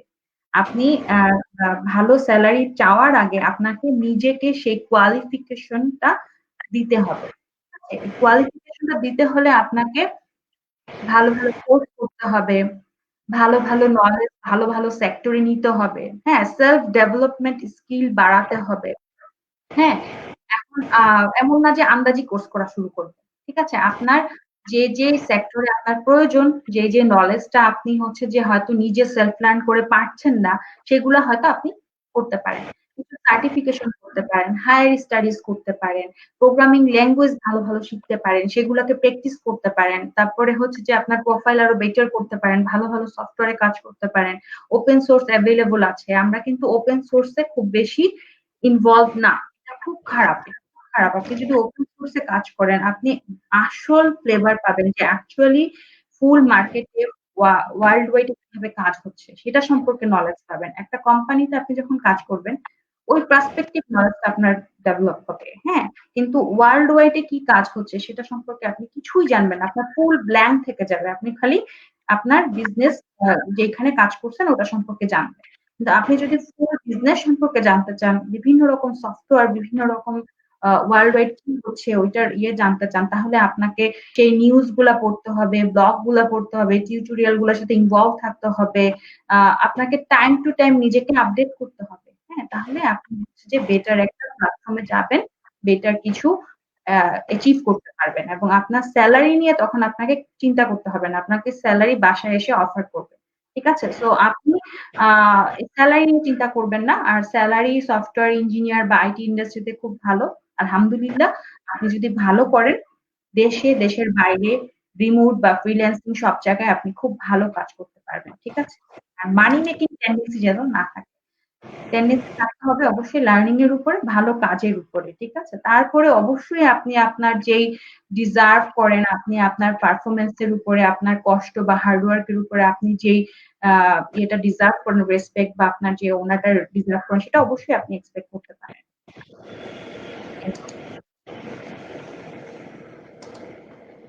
হ্যাঁ, আশা করি সবাই আমাদের ইম্পর্টেন্ট একটা কোশ্চেন ছিল, সেটা আশা করি আর কি উত্তরটা পেয়েছেন। তো আমরা আর কি সেশনটা শেষ করে দিব। এই তো। তো ধন্যবাদ। শেষের আগে আমি একটা ছোট করে একটু বলতে চাচ্ছিলাম যে অনেক সময় এর আগেও কোশ্চেন করছিলেন অনেকে যে সফটওয়্যার টেস্টারদের আসলে কি কি বা কোয়ালিটি অ্যাসুরেন্স এর কি কি ধরনের ইয়ে লাগে, কি ধরনের আপনার হচ্ছে যে টেকনিক্যাল স্কিল লাগে। হ্যাঁ, এই বিষয়টা একটু কভার আপ করে দিচ্ছি আমি পয়েন্টে শুরুর দিকে ভুলে গিয়েছিলাম। তো টেকনিক্যাল স্কিলের পার্টটা জাস্ট ২ টা স্লাইড আমি একটু কুইকলি রিভিউ করে দিচ্ছি। এতে হয়তো অন্যান্য যারা আছেন, সু আ আ সু যারা বিগিনার বা আপনার মিড লেভেলে আছেন তারা একটা ভালো আইডিয়া পাবেন। তো টেকনিক্যাল স্কিল আপনার হচ্ছে যে একজন কোয়ালিটি অ্যাসুরেন্স ইঞ্জিনিয়ারের যে একটু আগে বলছিলাম যে ডাইভার্সিটি বিভিন্ন রকমের নলেজ লাগে, বিভিন্ন রকমের ভ্যারাইটি নলেজ লাগে। হ্যাঁ? তো আপনার হচ্ছে যে শুরুতে যে অটোমেশন টুলের কথা যে ভাইয়াটা বলছিলেন যে আপনার হচ্ছে সেলিনিয়াম, কিউকাম্বার, ক্যাটালং স্টুডিও হতে পারে, কিউটিপি, তারপর মাইক্রোসফট কোডেড ইউআই, রুবি। তো এই ধরনের বিভিন্ন রকম আ কোড অটোমেটেড টেক্সট গুলা ইউজ করা, তাদের অটোমেশন টুল গুলা ব্যবহার করা। হ্যাঁ, আপনি অটোমেশন টুল হয়তো মানে আপনাকে জানতে হবে। হ্যাঁ, আপনি হয়তো শুরুতেই সবগুলা শিখে ফেলতে পারবেন না। কিন্তু আপনি আস্তে, আস্তে আপনাকে জানতে হবে যে কোনটা দিয়ে কি কাজ হচ্ছে, কিভাবে হচ্ছে। তাহলে এট লিস্ট আপনি বুঝবেন যে আপনি কোন প্রবলেমটা, কোন সফটওয়্যারটা কিভাবে অটোমেট করতে পারেন, কিভাবে প্রোগ্রেস করতে পারেন। আপনার প্রবলেমটা আপনি কিভাবে সলভ করতে পারেন বা অটোমেশন টেস্টটা কিভাবে প্ল্যান করা হচ্ছে, কিভাবে ডিজাইন করা হচ্ছে। ঠিক আছে? তারপরে হচ্ছে যে knowledge of various types of software application নিয়ে যে আপনার বিভিন্ন সফটওয়্যার প্যাকেজ সফটওয়্যার বা ওয়েব অ্যাপ্লিকেশন বা উইন্ডোজ বেস অ্যাপ্লিকেশনের যে ধারণাটা, হ্যাঁ, এই যে বলছিলাম যে বিভিন্ন ধরনের সফটওয়্যার যদি আপনি ধারণাই না থাকে, আপনি সফটওয়্যার যদি ইউজ করবেন যে আপনার যদি ওই আইডিয়াটা না থাকে যে আপনি কিভাবে একটা সফটওয়্যার ব্যবহার করছেন, কিভাবে তার আইডিয়াটা পাচ্ছেন, আম তাহলে লাভ কি? ভেরিয়াস সফটওয়্যার ব্যবহার বা তাদের ভিউ, তাদের কাজটা এই সম্পর্কে আ আন্ডারস্ট্যান্ডিং বা নলেজ থাকাটা খুব জরুরি। হ্যাঁ? তো এজন্য আপনাকে বিভিন্ন সফটওয়্যার ব্যবহার করতে হবে। সফটওয়্যারের এক্সপ্লোরেশন টা বাড়াতে হবে। ডিভাইস ব্যবহার করা, বিভিন্ন ধরনের ওএস বা টেকনোলজি নিয়ে এক্সপ্লোর করতে হবে। মানে সবসময়ই আপনাকে নতুন, নতুন কিছু এক্সপ্লোর করা এবং নলেজটা নিতে হবে। তো আরেকটা হচ্ছে যে ability to work with various QA বা টেস্টিং টুল। হ্যাঁ? অনেকেই অনেক সময় বিভিন্ন ধরনের টুল বা নতুন নাম শুনলেই ভড়কে যান যে এটা কি জিনিস, এটা কিভাবে কাজ করব। হ্যাঁ, এইটা অবশ্যই আপনাকে মাইন্ডসেট রাখতে হবে। আপনি যদি সফটওয়্যার ইন্ডাস্ট্রিতে থাকেন, আপনাকে কোনো না কোনো সময় সবসময় হচ্ছে যে নতুন নতুন টেকনোলজি নিয়ে, নতুন নতুন টুল নিয়ে, হ্যাঁ, এই চেঞ্জ নিয়ে আপনাকে কাজ করতে হবে। তো আপনার কমফোর্ট জোনে না থেকে, কমফোর্ট জোনে থাকা যাবে না। আপনার এখানে কোনো কমফোর্ট জোন নাই। ঠিক আছে? আপনার কমফোর্ট জোনে না থেকে আপনাকে চিন্তা করতে হবে যে আপনার টিম বা আপনার সফটওয়্যার কিভাবে ভালো করাবে। আপনি কিভাবে ভালো করবেন? কোন সময় কোন টুলটা আসতেছে? কোন ধরনের কাজটা করলে আরো বেটার হতে পারে। হ্যাঁ? ধরা যাক আপনি ম্যানুয়ালি একটা প্রজেক্ট ম্যানেজ করতেছেন। আপনাকে বলা হলো জিরা দিয়ে ম্যানেজ করেন। আপনি হয়তো নাম শুনেই ভড়কে যাচ্ছেন যে জিরাতে এত কিছু লিখতে হবে, এত কিছু লেভেল আপডেট করতে হবে, অনেক ঝামেলা এই সেই। এভাবে থাকলে হবে না। হ্যাঁ? আপনার মধ্যে ওই মেন্টালিটি থাকতে হবে, ওই টেস্টিং টুল গুলা নিয়ে জানা বা ওই টেকনোলজিটা আপনার অ্যাডপ্ট করা, ওইটা ব্যবহার করা, ওইটা আপ টু ডেট রাখা। এগুলা কিন্তু আপনার সহায়তা এসেছে এবং এগুলোর নিশ্চয়ই কোনো বেনিফিট আছে, তার জন্যই আপনাদের কাছে এটা এসেছে বা এটার ডেভেলপমেন্ট হয়েছে। ঠিক আছে?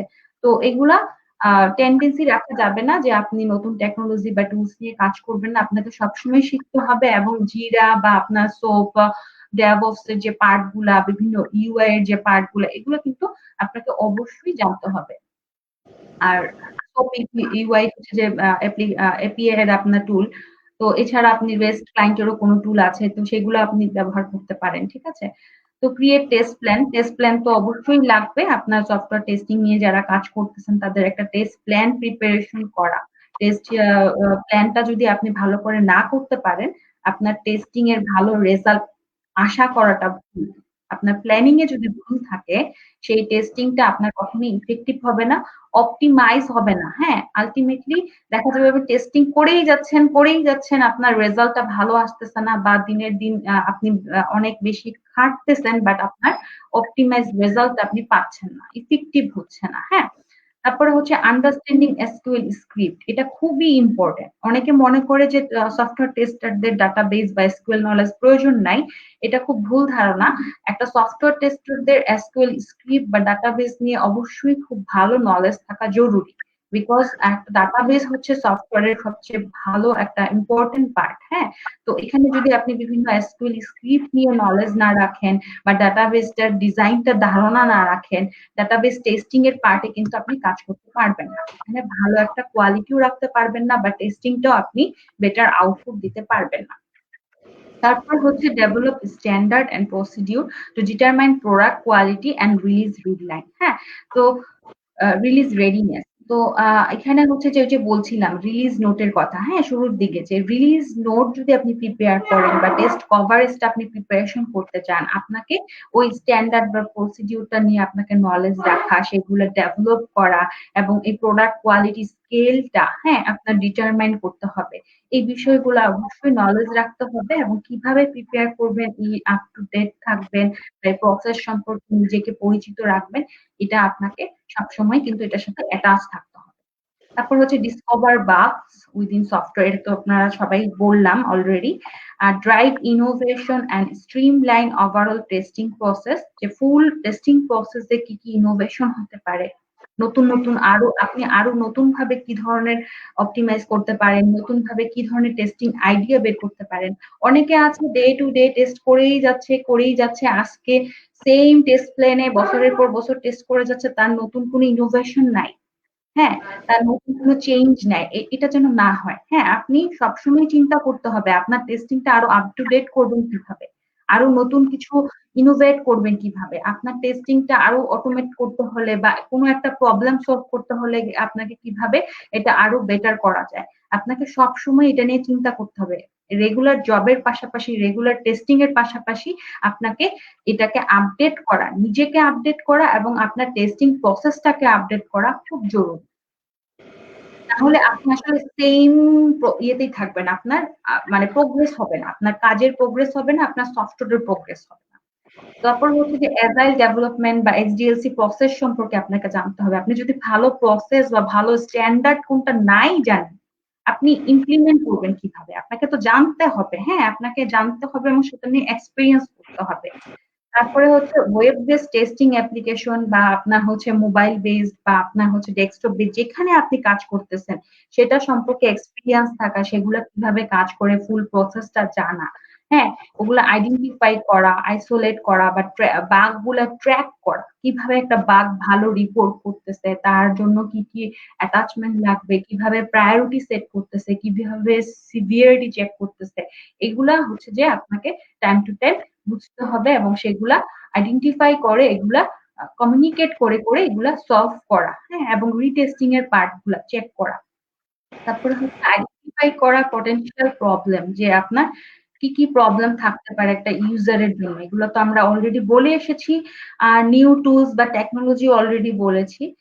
ইউজার ইন্টারফেস বা কনসিস্টেন্সি তো আপনারা বুঝতেই পারছেন যে একটা ইউজারের মানে ফুল ইন্টারফেসটা রিভিউ করা, ইউজার মানে একটা ইউআই কি হতে পারে, হ্যাঁ, এই ডিজাইনটাকে ফুল রিভিউ করা, তার কনসিস্টেন্সি বা তার ফ্লোটা চেক করা, তার ওখানে ফাংশনালিটি কি আছে, ওই যে ডিজাইনের কথা যেটা বললাম, হ্যাঁ, এখানে আপনার ইউজার ইন্টারফেস গুলা খুব ইম্পর্টেন্ট। যদি আপনার ইউজার ইন্টারফেসে কোনো ভুল থাকে, আলটিমেটলি এটা কিন্তু ইমপ্লিমেন্ট হয়ে এটা বাগ আকারে আপনার সামনে চলে আসবে।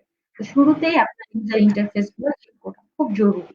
আর সলিড আন্ডারস্ট্যান্ডিং যদি না থাকে একটা কিওয়ে টেস্টিং এনভায়রনমেন্ট নিয়ে, এনভায়রনমেন্ট খুব ইম্পর্টেন্ট। আপনি টেস্ট করছেন, আপনি ডেটা দিচ্ছেন বা আপনার সব ঠিক আছে, আপনার এনভায়রনমেন্টই আপনি ঠিকভাবে চেক করেন নাই, আপনার এনভায়রনমেন্ট আপনি আহ ইয়ে করেন নাই, আপনার কিউএ এনভায়রনমেন্টে কাজ করতেছে, প্রোডাকশনে গিয়ে হয়তো ফেইলিওর হতে পারে, কারণ প্রোডাকশনের এনভায়রনমেন্ট চেঞ্জ হতে পারে। হ্যাঁ, আপনাকে এনশিওর করতে হবে যে আপনার এনভায়রনমেন্ট যে এক্সপেক্টেড সেটাই আপনি টেস্ট করতেছেন, সেটাই আপনার জানা আছে, এবং পাশাপাশি টেস্ট ডাটা কি হতে পারে সেটাও আপনার প্রিপেয়ার থাকা খুব জরুরি।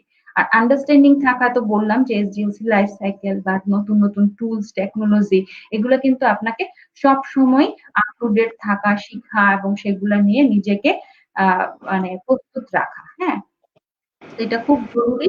তো আশা করি শুরুতে আপনারা ভয় পাবেন না, ভয় পাবেন না, এটা খুবই এনজয়েবল, আমি খুব এনজয় করি, আমার খুব ভালো লাগে, আমি যখনই সুযোগ পাই নতুন নতুন কিছু দেখি বা এত ব্যস্ততার মাঝেও হয়তো চেষ্টা করি কিছু না কিছু অ্যাক্টিভিটি বা সবসময় ইনভলভ থাকতে, যাতে হচ্ছে যে নতুনরাও জানতে পারে, আমি নিজেও আরো বেটার করতে পারি।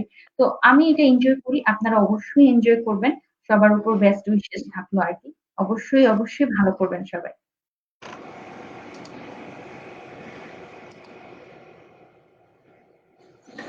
আচ্ছা, তাহলে আমরা আর কি সেশন নাকি শেষ করতে পারি? সেশন শেষ করার আগে আমি আমার পরিচয়টা ছোট্ট করে বলে নেই। আমার পরিচয়টা সবাইকে আসলে এখনো বলাই হয় নাই। তো হ্যাঁ, আমি হচ্ছি যে শারমিন খান উর্মি।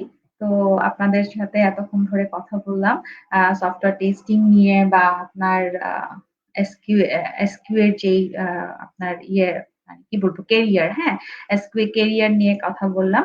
তো এসকিউ কেরিয়ার আমি আছি হচ্ছে যে আপনার এখন পর্যন্ত প্রায় 10 বছর ধরে ইউনিভার্সিটি থেকে।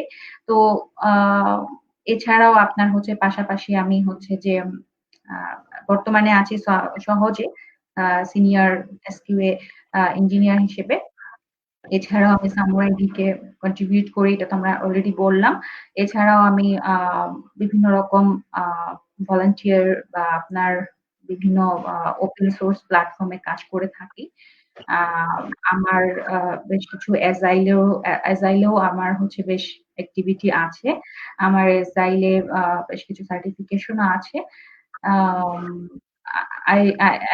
I love to learn. আমি নিজেকে একজন লার্নার হিসেবে পরিচিত দেই এবং আশা করি আপনাদেরকে আমি মোটামুটি একটা রিভিউ দিতে পেরেছি। তো সবাই ভালো থাকবে। আর হচ্ছে যে আমাকে যেকোনো কোশ্চেন বা যেকোনো যদি আপনাদের ভবিষ্যতে কোনো কিছু প্রয়োজন হয়, লিঙ্কডইন বা আপনার আমি হচ্ছে যে যেকোনো প্ল্যাটফর্মেই হচ্ছে যে অ্যাভেলেবল আছি।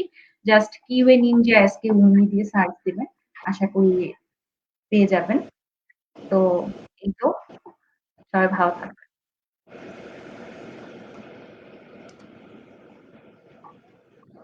আচ্ছা, সবাই ভালো থাকবেন, এই কামনা করি। আর ইনশাল্লাহ আমরা আরো কিছু সেমিনার করব সামনে, আমাদের সঙ্গেই থাকবে। ধন্যবাদ আপু, আপনার এতক্ষণ সময় দেওয়ার জন্য। আপনাদের সবাইকে অনেক ধন্যবাদ আমাকে ইনভাইট করার জন্য। ভাইয়া যখন আমাকে ১ম বলছিলেন আমি শুরুর দিকে আসলে সময় করতে পারছিলাম না। এজন্য খুবই দুঃখিত। আশা করি আপনারা সবাই আ উপকৃত হয়েছেন। তো ভবিষ্যতেও আমাকে যেকোনো প্রয়োজনে আমাকে পাশে পাবেন ইনশাআল্লাহ। আর আমার ইনিশিয়াল হচ্ছে QNinja only। এটা দিয়ে ইমেইল করতে পারেন বা LinkedIn এও আমাকে সার্চ করে যেকোনো কোয়েশ্চেন বা আনসারে আমি পাশে থাকবো ইনশাআল্লাহ। আপনাদের জন্য সবার শুভকামনা রইল।